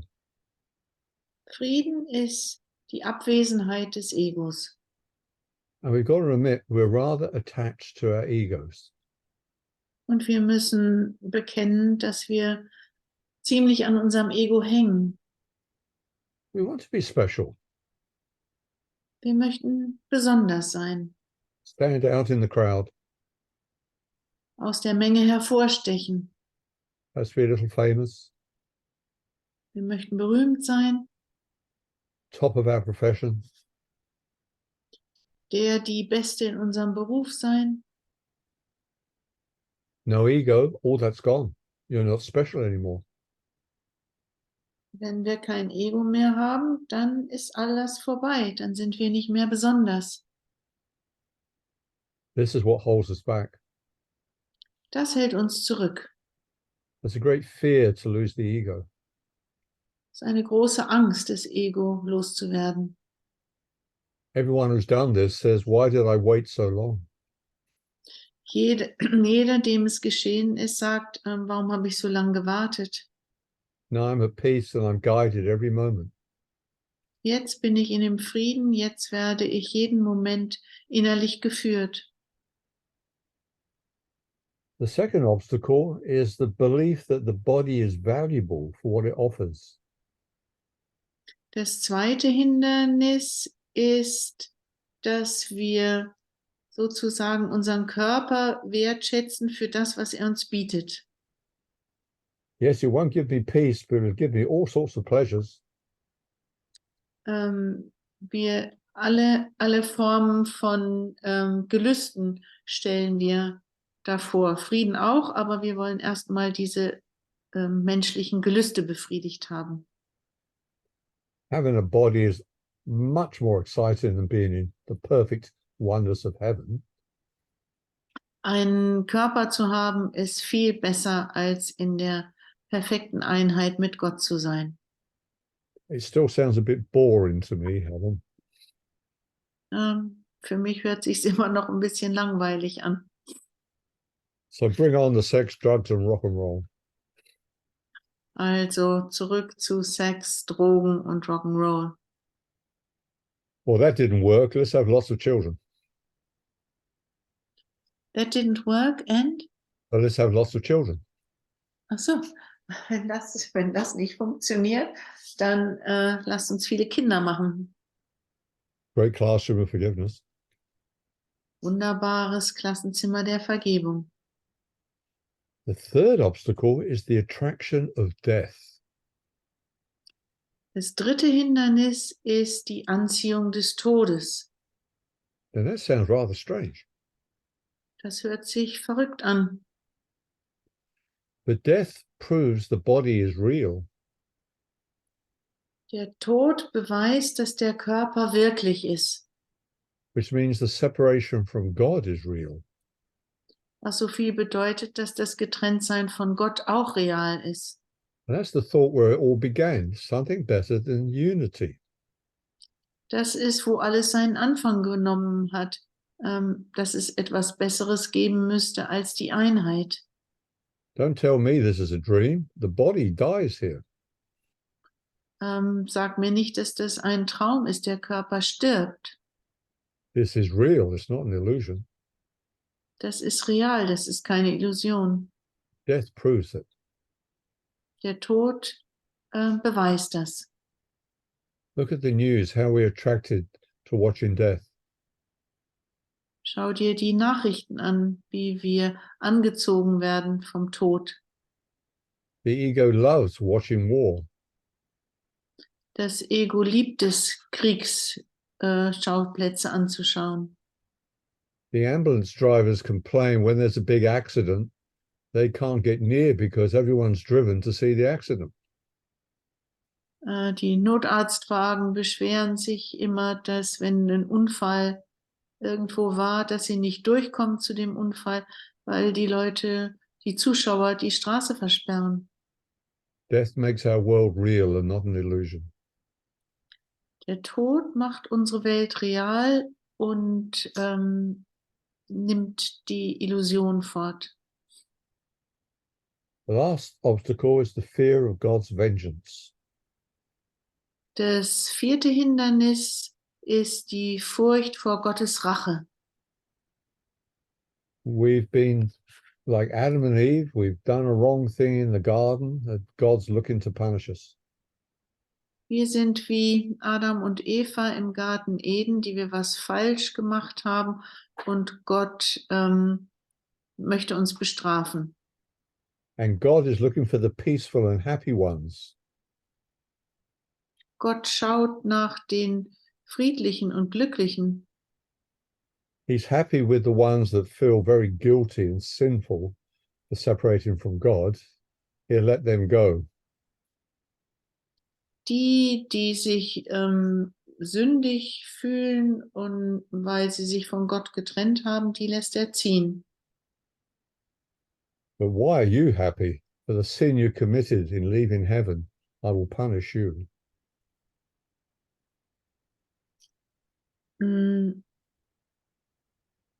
Wir glauben, dass wir bestraft werden, weil wir das Paradies verlassen haben, dass Gott uns bestraft dafür. And the Bible, the Old Testament, is full of this. Und im Alten Testament sind ganz viele solche Bestrafungen beschrieben. God sending floods and plagues and locusts. Gott hat Dürre und Fluten und Plagen geschickt. One of the causes of disease is that I'm such a sinner, I'll punish myself with illness, because if God finds me, his punishment will be worse. Eine der Gründe für Krankheit ist, dass wir annehmen, wir haben Sünden begangen und bestrafen unseren Körper mit Krankheit, weil die Strafe, die von Gott kommen würde, noch größer wäre als diese Krankheit. But this section says all these obstacles are defenses against just one thing. Hier heißt es, diese 4 Hindernisse sind alle nur aufgebaut, um sich gegen eines zu schützen. Our greatest fear is experiencing the love of God. Unsere größte Angst ist, dass wir die Liebe Gottes erfahren könnten. Remember that line in the Bible, see God and die? Es gibt eine Zeile in der Bibel, die lautet, Gott sehen und sterben. In the presence of God's love, our ego will dissolve and melt away. In der Präsenz Gottes wird unser Ego schmelzen, wirkt zusammenschrumpfen. And this is what we fear. Und davor haben wir Angst. It's the end of who we think we are. Das ist das Ende von dem, was wir glauben, was wir sind. Our individuality, Unsere Individualität, specialness. unser Besonderssein. separation. und unser Getrenntsein. Peace will destroy the ego. Frieden, der innere Frieden wird das Ego zerstören. It's not an attack, it's just like light coming into a dark room. There's no more darkness. Das ist kein Angriff, sondern es ist so, wie wenn Licht in einen dunklen Raum, auf einen dunklen Raum trifft, dann ist die Dunkelheit einfach nicht mehr da. Darkness is not a real thing. When light comes in, it doesn't hide under the carpet or hide behind the curtains. Dunkelheit ist kein wirkliches Ding. Wenn Licht eintritt, dann wird sich die Dunkelheit nicht hinterm Vorhang oder unterm Teppich verstecken. The ego is not a real thing. Und so ist das Ego kein wirkliches Ding. It's simply a thought we find attractive. Es ist nur ein Gedanke, den wir attraktiv finden.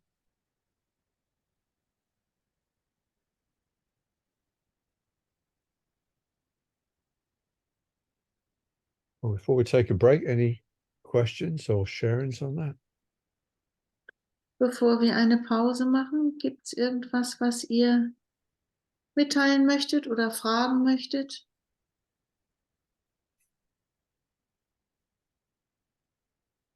I think what sums up this first half is that if we really see the world can offer us nothing, then we will wake up. Was wir hier aus diesem ersten Teil mitnehmen können, ist die Tatsache, dass wenn wir das wirklich sehen, dass es die Welt uns im Außen nichts zu bieten hat, dann werden wir erwachen. If we can't see that, then second choice is the world is a classroom of forgiveness until we do see that. Wenn wir das noch nicht sehen können, dann entscheiden wir uns dafür, dass die Welt ein Klassenzimmer der Vergebung ist und so lange praktizieren, bis wir And the wonderful sehen. thing is that it's all up to us, really. We can do it or not do it. Und es ist alles unsere Entscheidung. Wir können es tun oder nicht tun. We have all the help, Jesus, Holy Spirit, the angels, they come rushing in if we want them. Wir haben alle Hilfe, die wir brauchen. Jesus, den Heiligen Geist, die Engel, sie würden auf der Stelle kommen, wenn wir sie einladen. Remember in the Old Testament, the great patriarchs, the great saints, when they died, they sat on the right-hand side of God. Im Alten Testament wird beschrieben, dass die alten Patriarchen, die alten Heiligen auch an der rechten Seite Gottes gesessen sind, wenn sie gestorben sind. They were still special, they were still different, and they were still separate. Immer noch speziell, immer noch anders, immer noch getrennt. It was these egos' version of heaven. I'm still there. Das ist die Ego-Version des Himmels. Ich bin immer noch da. And what's more, I got there first, so I'm the first right, and the next saint was second right, and then third right, and they're not happy about that. Und so spielte sich das scheinbar im Himmel ab. Also der Erste, der kam, saß zur Rechten Gottes und dann an zweiter Stelle und an dritter Stelle und die Reihenfolge hat sie nicht glücklich gemacht. Trouble in heaven. Problem in heaven. Trouble in heaven. Trouble, Schwierigkeiten im Himmel. But the Course defines heaven as an experience of perfect oneness. Der Kurs definiert den Himmel als den Zustand von perfekter Einheit. No number bigger than one in heaven. Im Himmel gibt es keine Nummer, die größer ist als 1. We can't understand this. Das ist für uns nicht verständlich. But the Course promises everyone will get a revelation and will understand it. Aber der Kurs verspricht, dass jeder das Verständnis erreichen kann. And they won't be able to explain it to anyone. And And they won't be able to explain it to anyone. their revelation. Und diese Einsicht, ich glaube, das verstehe ich nicht. Should I say it another way? Yes, please. Once they have their understanding, they find they can't explain it to anyone. Ah, okay. Und die diese Tatsachen verstanden haben, werden feststellen, dass sie das jemand anders nicht erklären können. Okay. Unless there's any quick questions, I'll go off and have my dinner now. We'll have a 20-minute break as usual. And I'll leave you all on, and I'll see you in 20 minutes. Okay? Michael sagt, jetzt machen wir 20 Minuten Pause. Could you please stop recording, Michael? Exactly. Oh, I wanted to hear you all talking about me. Okay, I'll stop recording. Welcome back to the workshop. We've missed out a little. Please forgive me. And there's a question from Marion. By the way, always interrupt me if you don't see the recording. So, Marion, you'll have to unmute yourself. Marion, du musst dein Mikro anmachen, bitte. So, jetzt. Ich habe eine Frage noch. Wenn der Michael sagt, also dass man die richtigen Gedanken oder die wirklichen Gedanken haben kann oder die falschen Gedanken, ja, also dann frage ich mich, wie kann ich als Ich richtige Gedanken haben? Das ist was ich irgendwie nicht verstehe. Marion asks if you were talking about the right thoughts and the ones of the ego, and she is asking herself, how can I have as the I am not right thoughts? How can I have the not right thoughts? You'd agree you have a lot of the not right thoughts? You do have not right thoughts? Bist du der Meinung, dass du viele nicht richtige Gedanken hast? Ich denke schon, ja. Yes. Aber ich habe immer das Gefühl, ich check das halt nicht so richtig. Ich nehme mich schon als Ego wahr auf eine gewisse Art, aber er redet, also wenn er sagt, dass ich auch richtige Gedanken haben kann, das kriege ich irgendwie nicht zusammen. Wie kann ich sein? Also ich heißt für mich Ego und trotzdem richtige Gedanken haben. Also das. Okay. She says, how can I, if I still am an I, have right thoughts? Well, are we talking about when it said, how does it phrase it? There's good thoughts and these are the one, good and bad thoughts. Are you talking about the good thoughts when you say right thoughts? Redest du davon, von guten und schlechten Gedanken? Ist das dein Anliegen? Ja, schon. Also diese Verknüpfung mit dem, wie ich mich wahrnehme, also ja, das ist vielleicht auch ein bisschen kompliziert. Für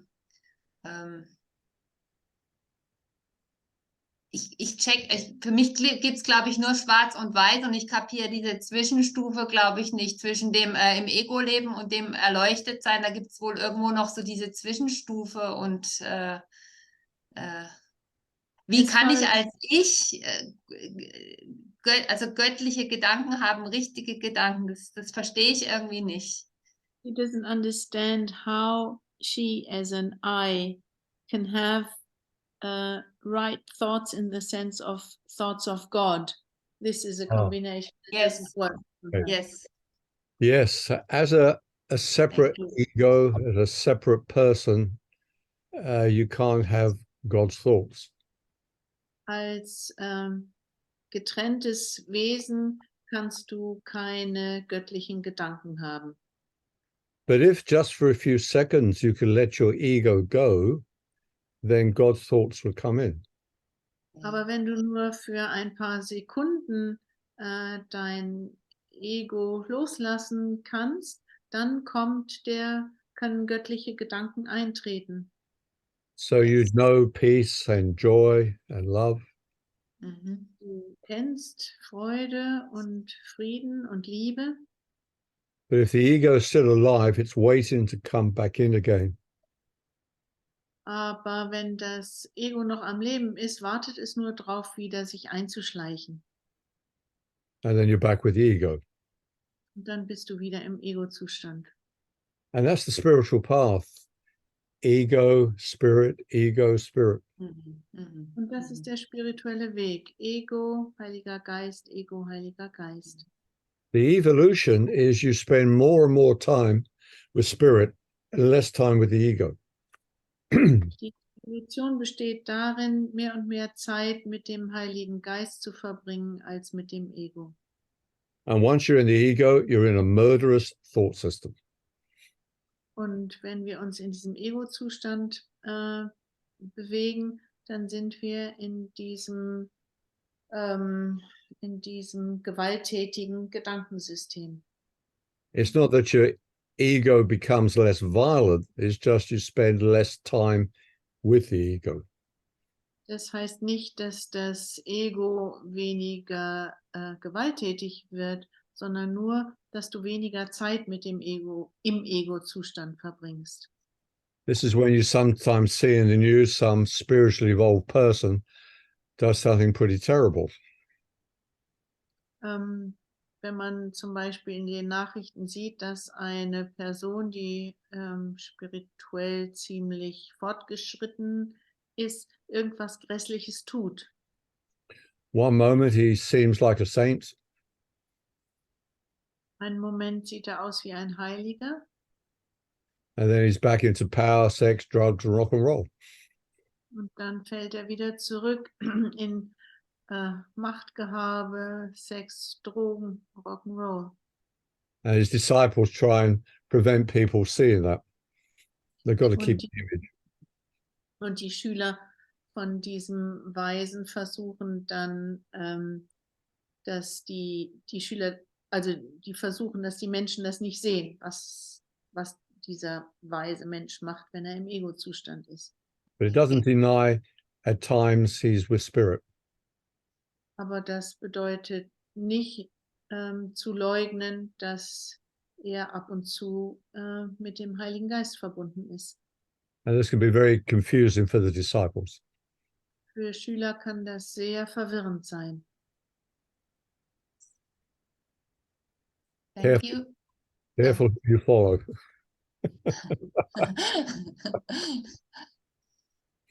As we didn't record the first few minutes, I'll just summarize what that was about before we move on. We were looking at thought, and the Course says you have, as an ego, good thoughts and bad thoughts, and you think you might need to cultivate the good thoughts more. Well, you will feel more peaceful, it's true. But all the thoughts get in the way of God's thoughts. Our busy Ja, book. Ah, that's a good idea, yes.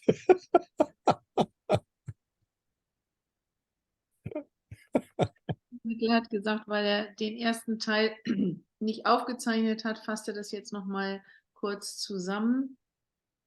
Wir haben uns mit den Gedanken beschäftigt, mit den guten und schlechten Gedanken und dass es keinen Unterschied gibt zwischen guten und schlechten Gedanken.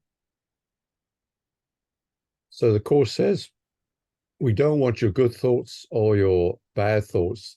They get in the way of God's thoughts. Der Kurs sagt, wir wollen weder die guten noch die schlechten Gedanken, weil sie beide im Weg stehen, Gottes Gedanken zu hören. God's thoughts of love and peace and co-creation. Gottes Gedanken von Liebe, Frieden und Gemeinschaft. And when you forgive and drop your judgments, your mind will become quiet and God's thoughts will enter. Wenn wir vergeben und unser Geist ruhig wird, können Gottes Gedanken eintreten. The world we look upon as a neutral thought is a neutral world.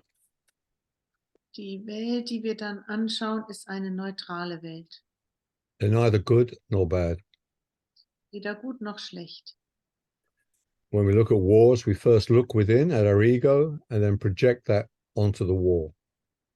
Wenn wir Kriege anschauen, dann schauen wir erst zu uns selbst, projizieren das und schauen dann und urteilen dann.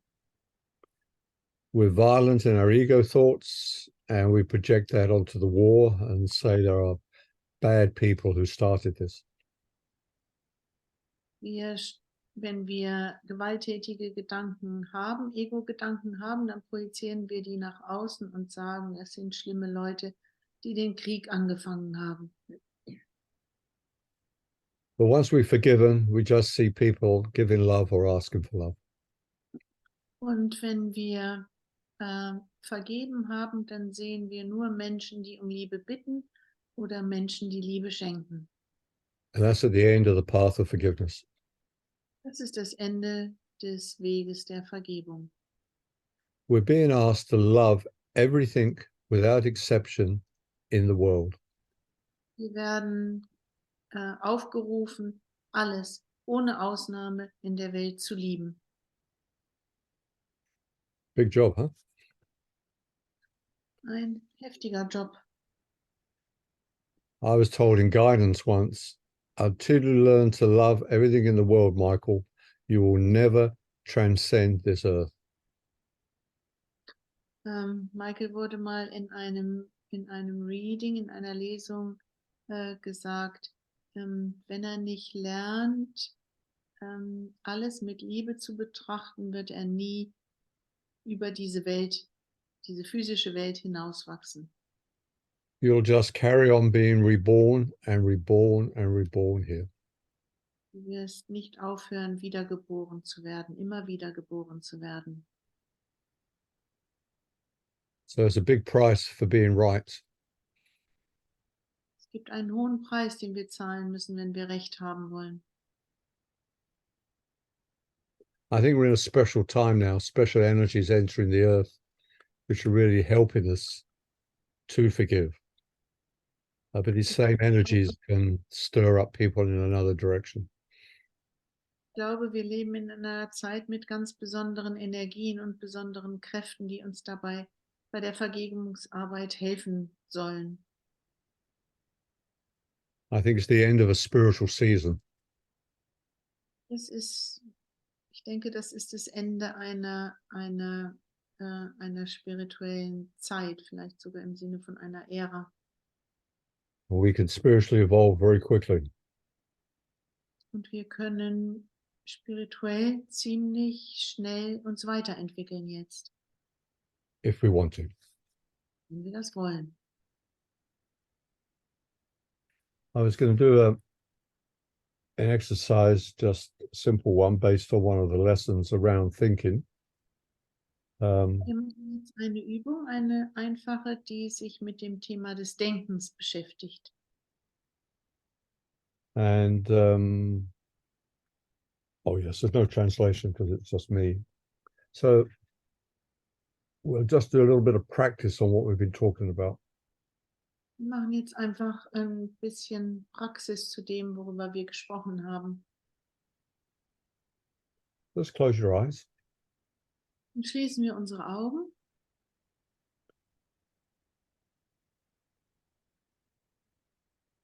And just become aware of the thoughts that are going through without trying to control them or stopping them. Und wir machen uns unsere Gedanken bewusst, ohne dass wir sie kontrollieren oder stoppen wollen.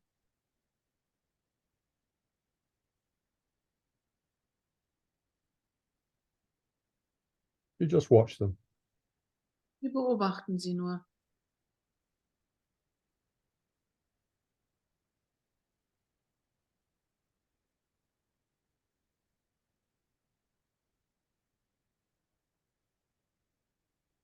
Say to yourself, these thoughts do not mean anything. Und dann sagen wir innerlich zu uns selbst, diese Gedanken bedeuten nichts.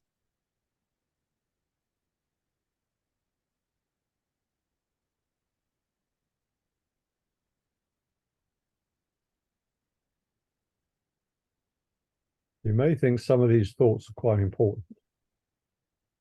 Vielleicht denkst du, dass manche dieser Gedanken wichtig sind.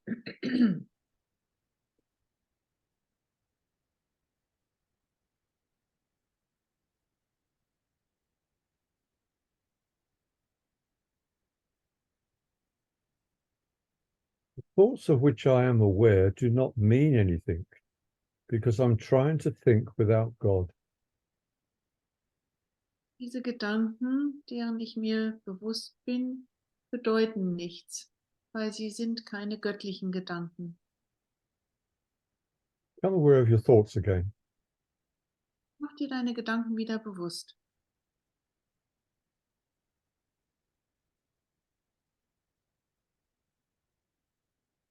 Allow the so-called good thoughts as well as the so-called bad thoughts to occur. Und erlaube dir, dass sowohl gute als auch die sogenannten schlechten Gedanken auftauchen dürfen.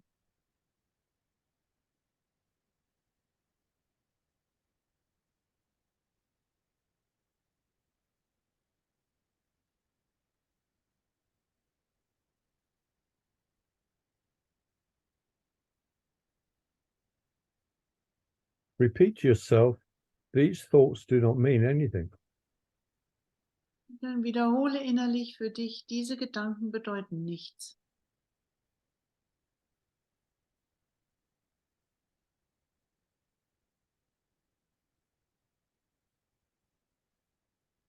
None of them, neither the good and bad thoughts, represents my real thoughts, which are covered up by them. Weder die guten noch die sogenannten schlechten Gedanken bedeuten irgendwas, weil mit ihnen decke ich die wirklichen Gedanken zu. Thoughts of love and peace and joy, Die wirklichen Gedanken sind Gedanken der Liebe, des Friedens und der Freude.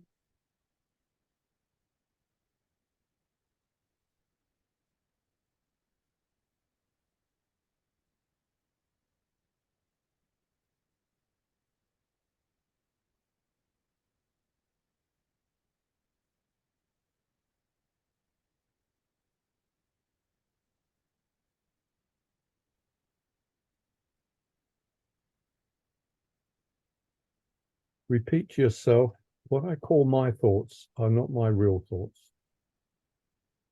Und dann sag zu dir selber, diese Gedanken, die ich meine Gedanken nenne, sind nicht meine wirklichen Gedanken.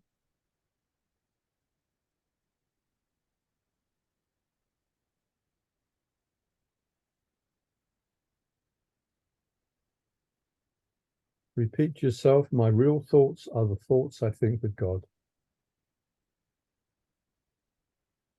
Meine wahren Gedanken, sagst du dir, sind die Gedanken Gottes.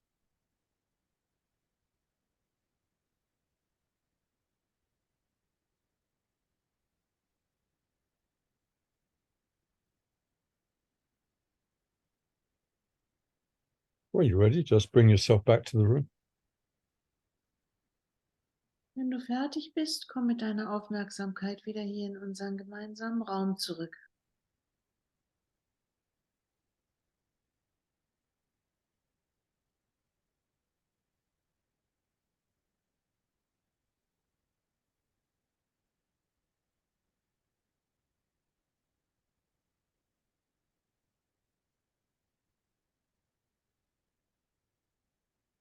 Anyone want to share anything from that?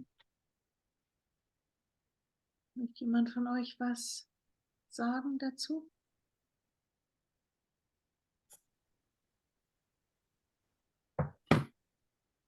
Ich finde es für mich ganz interessant, wenn ich nur so in der Stille sitze und meinen Gedanken erlaube, dass sie kommen dürfen, wie sie kommen, ohne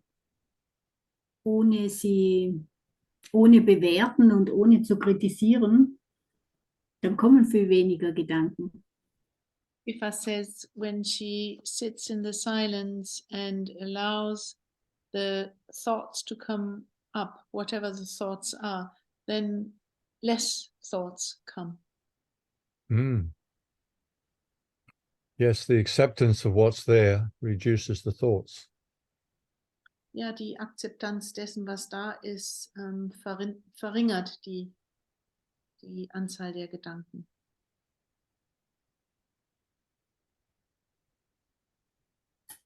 When I went on my first 1 week, this Vipassana meditation, I had the wrong idea. Michael sagt, als er seine erste Vipassana-Meditationswoche gemacht hat, hatte er eine falsche Vorstellung. I thought I had to stop thinking. Er hatte gedacht, er müsste aufhören zu denken. So I'd be fighting the thoughts. Also hat er seine Gedanken bekämpft. It doesn't work. Und das funktioniert nicht. And one night I just gave up and suddenly all thoughts stopped. Und dann habe ich aufgehört damit und plötzlich haben alle Gedanken aufgehört. I had some very early memories of childhood just come up. Und dann kam eine ganz frühe Kindheitserinnerung hoch. They were so interested that I started thinking again. Hey, what? The thoughts were so interesting, I started to think again. Und diese Kindheitserinnerung, die Gedanken waren so interessant, dass ich dann wieder angefangen habe zu denken. We're supposed to watch our mind all day long to 9 o'clock at night. Wir sind dazu aufgefordert, unsere Gedanken zu beobachten bis 9 Uhr abends. We had to be aware all day long. Wir mussten die ganze Zeit achtsam sein. I was watching the clock getting to 9 o'clock. Und ich habe die Uhr angeschaut und habe gewartet, bis es 9 wird. At 9 o'clock, I collapsed on the bed. Und um 9 bin ich dann auf dem Bett zusammengebrochen. I gave up trying to be aware. Und dann habe ich aufgehört, bewusst sein zu wollen. And this complete awareness came over me. Dann kam diese große Bewusstheit über mich. It was extraordinary. I was aware of everything. Ich also alles war mir sehr bewusst und sehr deutlich. I'd watch a thought come in saying, oh, I'm aware, but I was just watching it. Und ich habe ein Gedanke kam, oh, ich bin bewusst und ich konnte diesen Gedanken einfach nur beobachten. It was very peaceful. Es war sehr friedlich I had no judgments. und ich hatte keine Urteile. It only happened when I gave up trying to be aware. Und das ist nur passiert, als ich aufgegeben habe, bewusst sein zu wollen. There's so many spiritual awakening stories with people who give up this tremendous efforts, and then it happens. Es gibt so viele Geschichten von Menschen, die in einem anderen Bewusstseinszustand sind, die sagen, wenn sie aufgegeben haben, bewusst sein zu wollen, dann ist es passiert. Because I was in charge of my spiritual progress. Ich war damals sehr bemüht um meinen spirituellen Fortschritt. Und Anyone nicht nur else? bemüht, sondern ich habe die Kontrolle gehabt. Anyone else want to share anything? Noch jemand?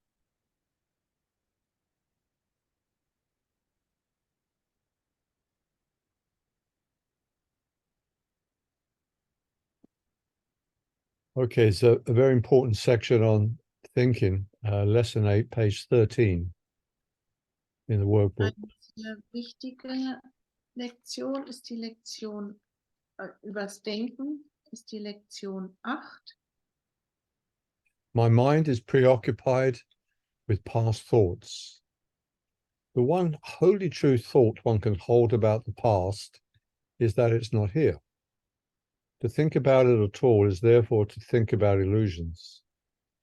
Very few realize what is actually entailed in picturing the past or in anticipating the future. The mind is actually blank when it does this because it's not really thinking about anything. Die Lektion heißt, mein Geist ist mit vergangenen Gedanken beschäftigt. Der einzige gänzlich wahre Gedanke, den man in Bezug auf die Vergangenheit haben kann, ist, dass sie nicht da ist. Überhaupt über sie nachzudenken, ist daher ein Nachdenken über Illusionen. Sehr wenige haben erfasst, was es eigentlich bedeutet, sich die Vergangenheit bildhaft vorzustellen oder die Zukunft vorwegzunehmen. Der Geist ist tatsächlich leer, wenn er das tut, weil er nicht wirklich über etwas nachdenkt. I just got a picture then of a car stuck in mud and the wheels are spinning and spinning, but nothing's happening. Michael zeichnet gerade ein Bild von einem Auto, was im Schlamm stecken geblieben ist und die Räder drehen andauernd durch, aber es passiert nichts.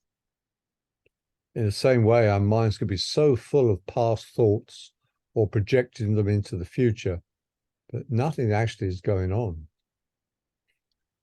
So kann man sich unseren Geist vorstellen, der andauernd Gedanken produziert und immer in die Zukunft denkt, aber es passiert überhaupt nichts.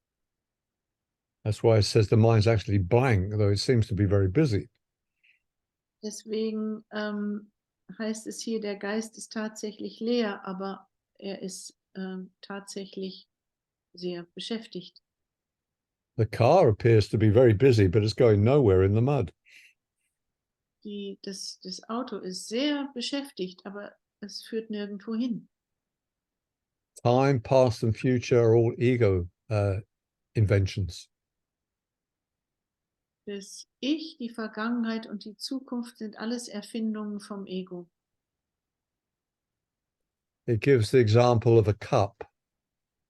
We pick up a cup and we know what to do with it and whether it's expensive or not.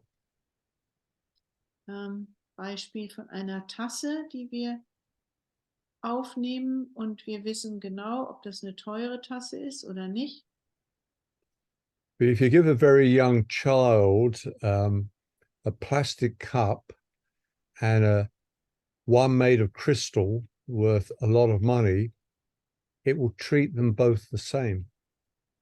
Aber wenn wir einem Kind eine Plastiktasse geben und gleichzeitig eine Tasse, die aus Kristallglas gemacht ist, sehr teuer ist, wird das Kind beide Gefäße gleich behandeln. It will bash the expensive crystal glass on the ground like it did with the cup, the mug. Es wird dieses Kristallglasbehältnis auf den Boden schmeißen, genauso wie es das mit der Plastiktasse tut. When we pick up a crystal vase, we treat it very carefully because all we're seeing is the past. Wenn wir eine Kristallvase aufnehmen, fassen wir die ganz vorsichtig an, weil wir die Vergangenheit sehen. So the Course says everything you see in this world is the past. Der Kurs sagt, alles, was wir in dieser Welt sehen, ist Vergangenheit. A young child doesn't say, nice tree, ugly tree, doesn't even know what a tree is. Ein Kind sagt nicht schöner Baum, hässlicher Baum, das weiß nicht mal, was ein Baum ist. It has no problems running around naked until someone says, put some clothes on. Es hat kein Problem, nackt herumzulaufen, bis irgendjemand sagt, bitte zieh was an. As adults, we see only the past always. Als Erwachsene sehen wir immer nur die Vergangenheit. But the Holy Spirit lives in the now moment. Der Heilige Geist ist im Jetzt. And the only purpose of everything is to learn forgiveness. Und der einzige Zweck von allem ist, Vergebung zu lernen. If you were going into the desert and you needed something to carry your water, would you use a plastic cup or a fragile crystal glass? Wenn wir in die Wüste gehen würden und wir müssten ein Gefäß mitnehmen, um unser Wasser zu transportieren, würden wir eine Plastiktasse mitnehmen oder ein exquisites Kristallglas? Suddenly, the plastic mug is much, much more valuable than the crystal glass. Plötzlich ist die Plastiktasse viel mehr wert als das Kristallglas. It's a neutral world out there. Es gibt eine neutrale Welt.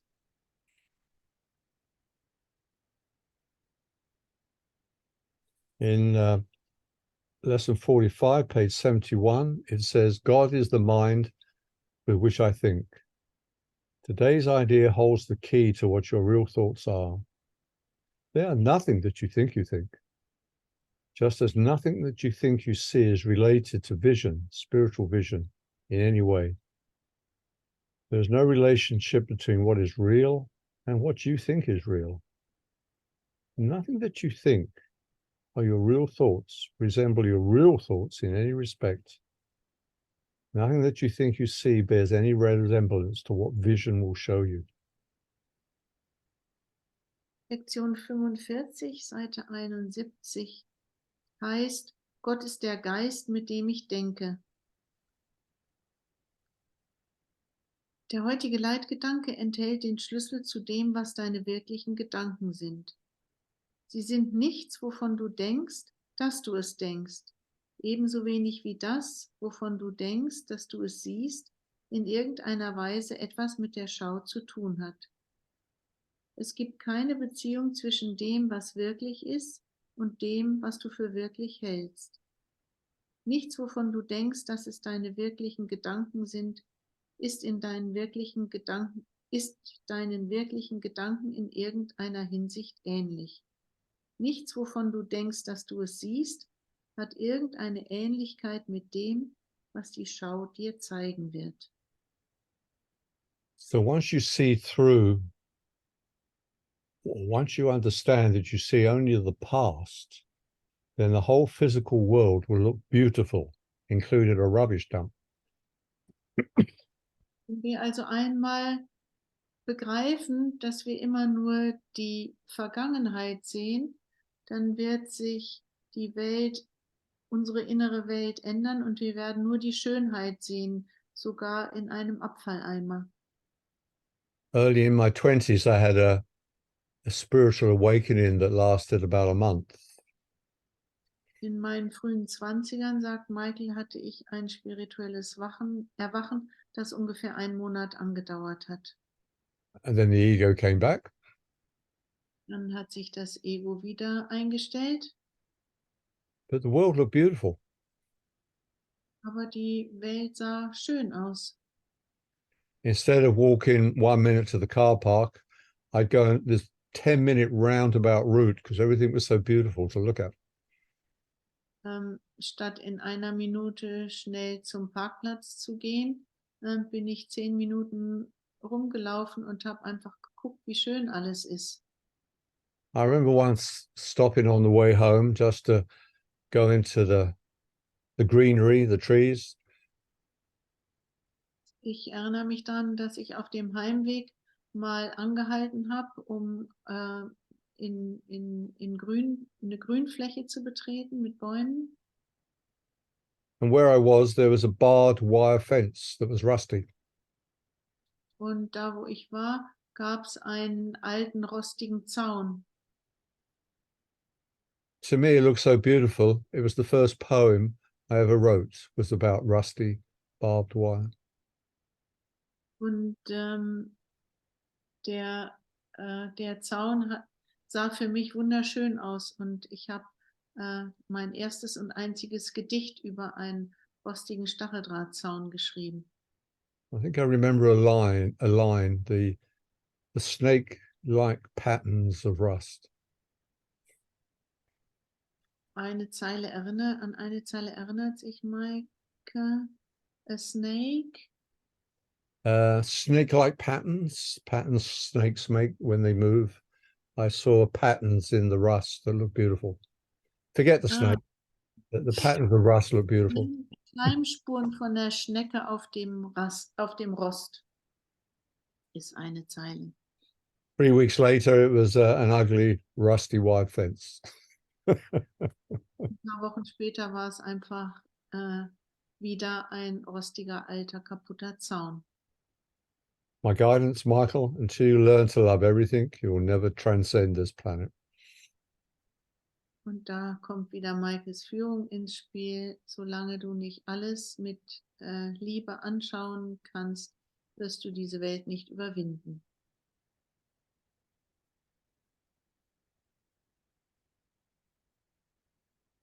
We'll move on to another exercise to close, but anything you want to discuss or chat or share?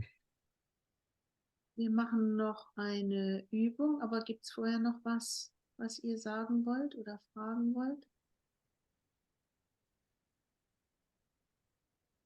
Can I ask a question, Michael? Certainly. Isn't that also about mindfulness? What I take into the desert, the plastic mug or the crystal one? If I'm mindful, it doesn't mean I have to think in the past. Ich hatte das Gefühl, also bei dieser Geschichte von der Wüste, habe ich gemerkt, wenn ich achtsam bin, dann erübrigt sich doch dieser Gedanke an die Vergangenheit. Dann weiß ich doch, dass ich, wenn ich in die Wüste gehe, kein Kristallglas mitbringen muss, egal ob es wertvoll ist oder nicht.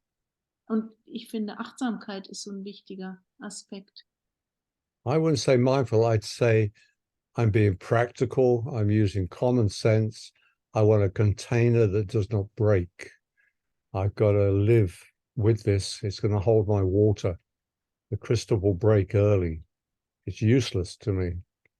Plastic is very valuable to me. The opposite's the way I thought before. Also Michael sagt, Achtsamkeit würde bedeuten, dass man seine praktischen Sinne zusammennimmt und sagt, ich brauche was, was mein Wasser hält, was nicht kaputt ist. Und das ist anders, als es in Werten zu sehen. The neutral approach would be the baby. It has equal interest in the plastic cup and in the crystal vase or goblet. It doesn't say good or bad, it's just interested in both. Der neutrale Blick ist der des Kleinkindes, dem es völlig egal ist, ob das Plastik ist oder Kristallglas, für den ist alles gleich.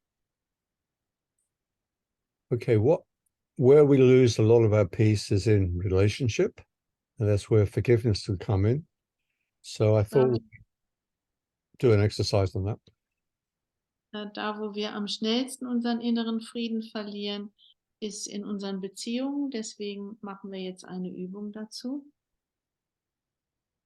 So I'll guide you through that and we'll share at the end, and that will probably take us to the end of our time. So just get in a nice, comfortable position. Dann lade ich euch ein, euch eine bequeme Position zu suchen. Michael führt uns durch diese Übung und danach tauschen wir uns aus. Das wird wahrscheinlich das Ende sein. And close your eyes. Und dann schließen wir unsere Augen.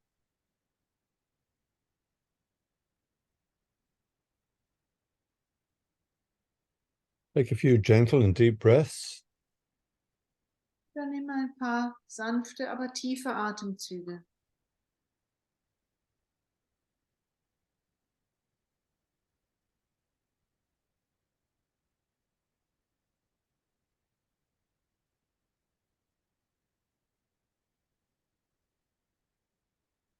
And when you next breathe into the legs, tense the muscles of the legs and then relax them.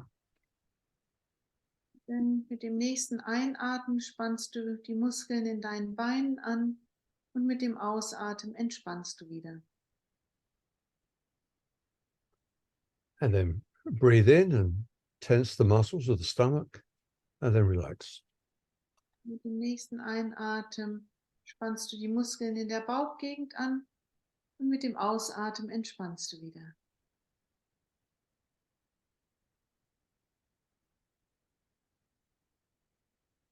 Breathe into the arms, make fists of the hands, and then relax.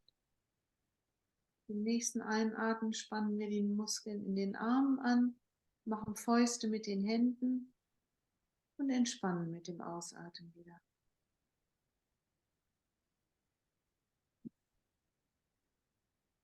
Breathe in and squeeze the shoulder blades together, and then relax.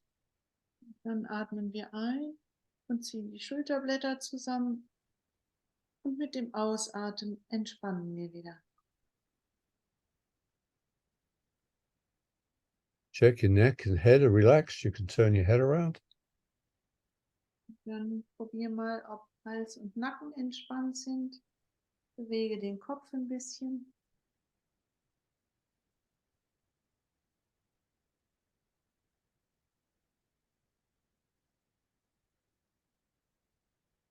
Now imagine a beautiful bubble of light forming around you.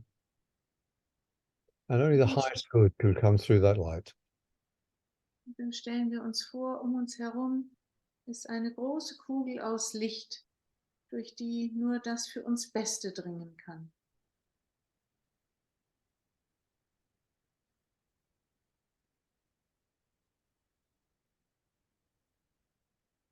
Surrounding you now and at all times are your guides, the Holy Spirit, Jesus, whatever word you want to use. Um uns herum sind jetzt wie immer alle Wesen, von denen wir der Meinung sind, dass wir sie benennen können mit Engeln, mit Gott, wie auch immer es für dich richtig ist. Stell dir vor, die sind jetzt alle da. As you have free will, they ask you to invite them in to help you. Und weil wir einen freien Willen haben, müssen wir sie bitten, dass sie uns helfen.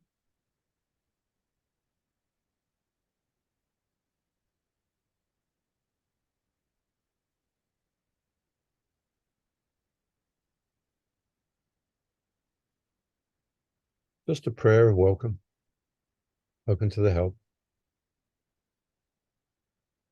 Sprechen wir ein Gebet, dass sie uns helfen mögen.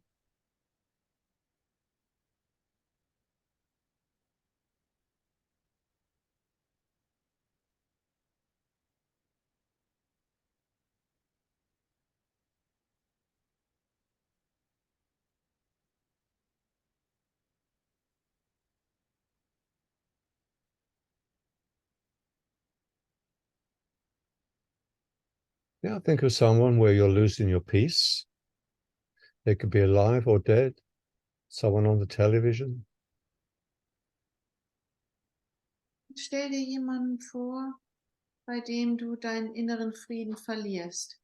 Egal, ob das jemand ist, der noch lebt oder schon gestorben ist, oder jemand im Fernsehen.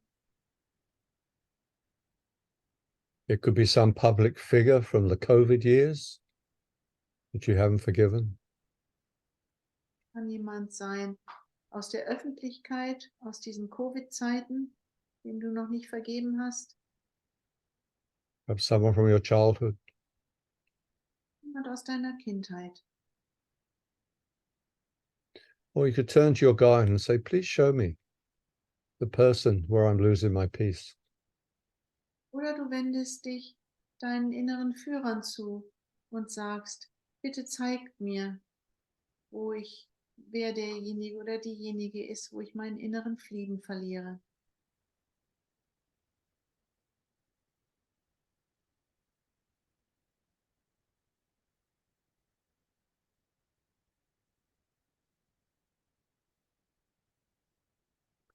Can't think of anyone, just choose someone you don't like.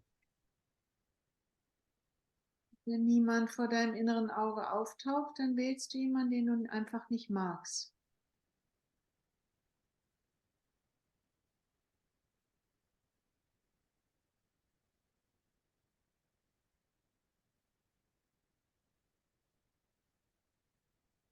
You can imagine the person in front of you.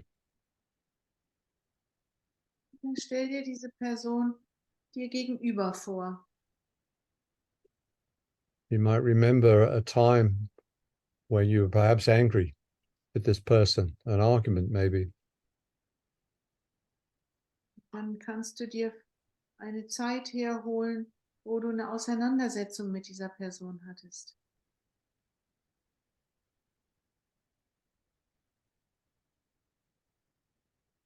It's all right to feel what you're feeling. Es ist in Ordnung, das zu fühlen, was du fühlst. It's okay to feel angry, to feel hatred. Es ist in Ordnung, ärgerlich zu sein oder sogar Hass zu spüren.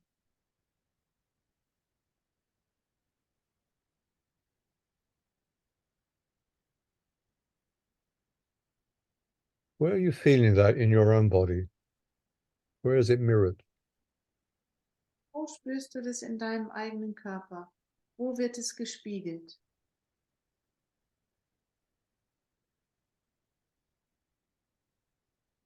I'm very interested in that area of the body. Fang an, dich für dieses Gebiet in deinem Körper sehr zu interessieren. And you can put an accepting hand, if you can, over that area of the body. Und wenn du kannst, dann leg eine akzeptierende Hand über diese Stelle im Körper. This is something you have created. Das ist etwas, was du kreiert hast. That person doesn't have the power to create that in you. Diese Person hat nicht die Macht, das in dir zu schaffen.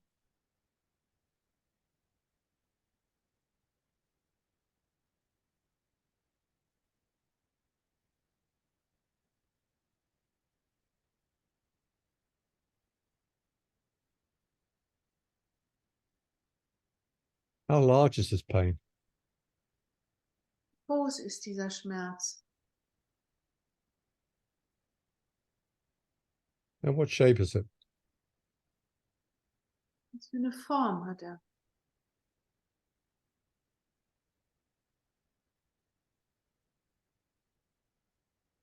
How deep does it go into the body?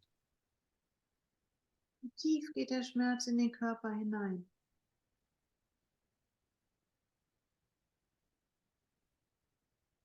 Do you see a color there? Gibt es eine Farbe?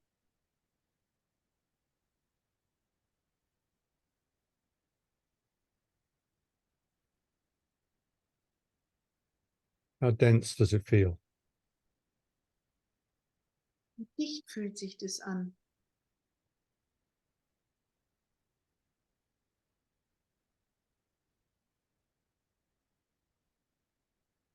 This is something you have made and you keep making. Das ist etwas, was du gemacht hast und was du weiterhin machst.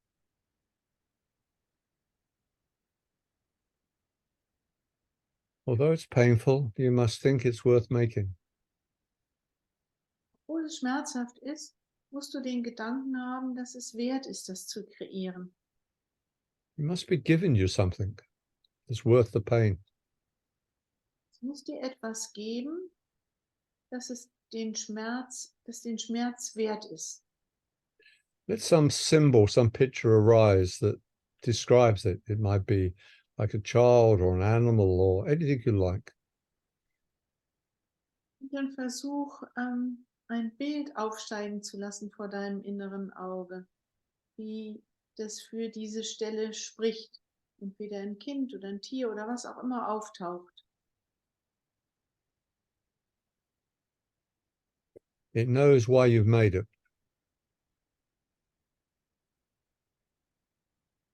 Und diese Stelle weiß, warum du sie kreiert hast. Let it talk to you. Listen to it. Wenn du ein Bild dafür hast, dann lass dieses Bild, was auch immer es ist, zu dir sprechen. Ask, why did I create you? Und frag mal, warum habe ich dich kreiert? What do you give me? Was gibst du mir?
Ask yourself, is it time to be free?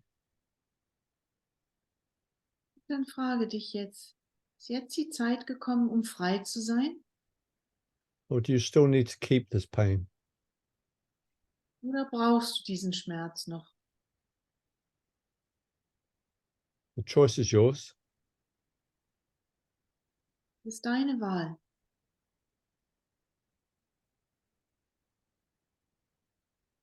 You could ask this being, am I afraid to let this pain go?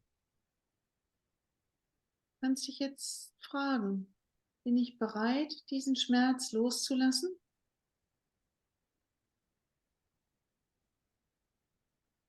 Who would I be without this pain? Wer wäre ich ohne diesen Schmerz?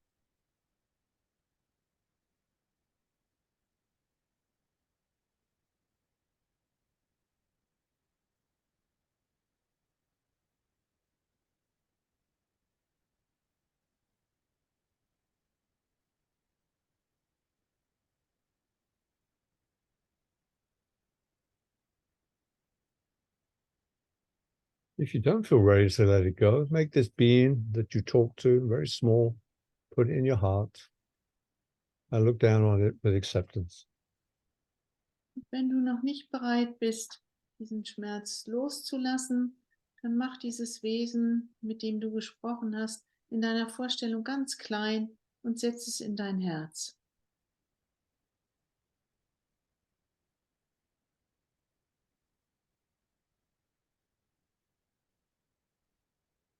But if it's time to be free, call in your guides. Und wenn jetzt die Zeit gekommen ist, um frei zu sein, dann rufe deine Führer herbei. They stand around you with their arms extended. Die stehen um dich herum, ihre Arme weit ausgebreitet. They're there to welcome this being you've been talking to take it away. Sie sind bereit, dieses Wesen, zu dem du gesprochen hast, mitzunehmen. And the being will be happy to go with them. Und dieses Wesen wird gerne bereit sein, mit diesen Führern zu gehen. And in its place, a golden light comes down and fills that area of your body where you once felt pain. Und in dem Moment kommt ein goldenes Licht auf dich herunter und füllt diese Stelle, wo der Schmerz saß, ganz und gar aus. And you feel a peace growing in you. Und du spürst, wie der Frieden in dir wächst.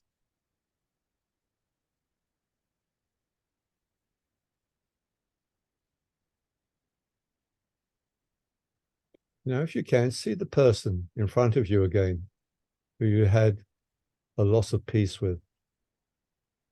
Dann stell dir diese Person, mit der du deinen inneren Frieden verloren hast, nochmal vor deinem inneren Auge vor. Can you see they too are looking for happiness, but in the wrong direction? Kannst du sehen, dass auch sie sich nach Glück sehnen, aber in die falsche Richtung gucken? They may have power in society, Sie mögen Macht und Ängste haben, but they're not at peace either. und sie sind auch nicht im Frieden. Can you send out a prayer for their healing? Kannst du ein Gebet für ihre Heilung aussprechen? And see a light coming down from the heavens onto them. Und dann siehst du, wie ein Licht aus dem Himmel auf sie herabscheint. And you see them relax and start to smile. Und du siehst, wie diese Person sich entspannt und lächelt. And they thank you for the blessing. Und sie bedanken sich für diesen Segen.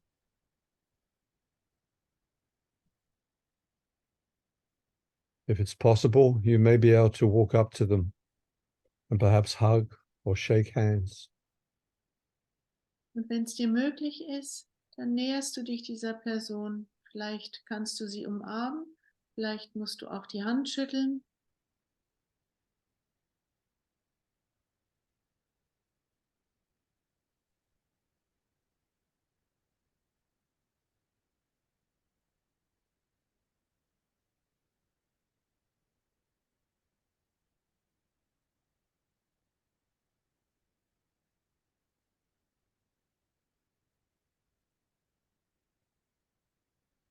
Accept how far you've gone in this exercise.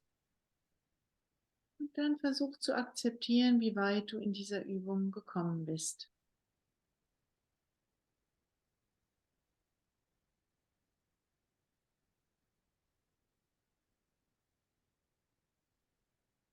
When you're ready, bring yourself back into the room.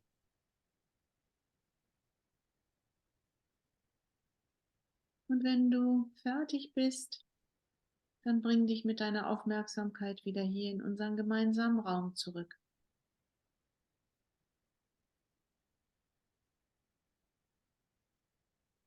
I'll create the breakout rooms now. Choose A and B. And each take 5 minutes to share anything they like from the exercise while the other one just listens. Michael schickt uns jetzt in diese Warteräume und wir wählen, wer A und wer B ist, und jeder hat 5 Minuten Zeit, zu sagen, wie es ihm oder ihr gegangen ist, und der andere hört nur zu. And then at 10 minutes, you'll get the signal that the room will close in 2 minutes. Und dann kriegen wir das Zeichen, dass der Raum wieder, dann wieder geöffnet wird und wir uns wieder im großen Raum treffen. I'll open the rooms now. And you stop recording, please. Thank you.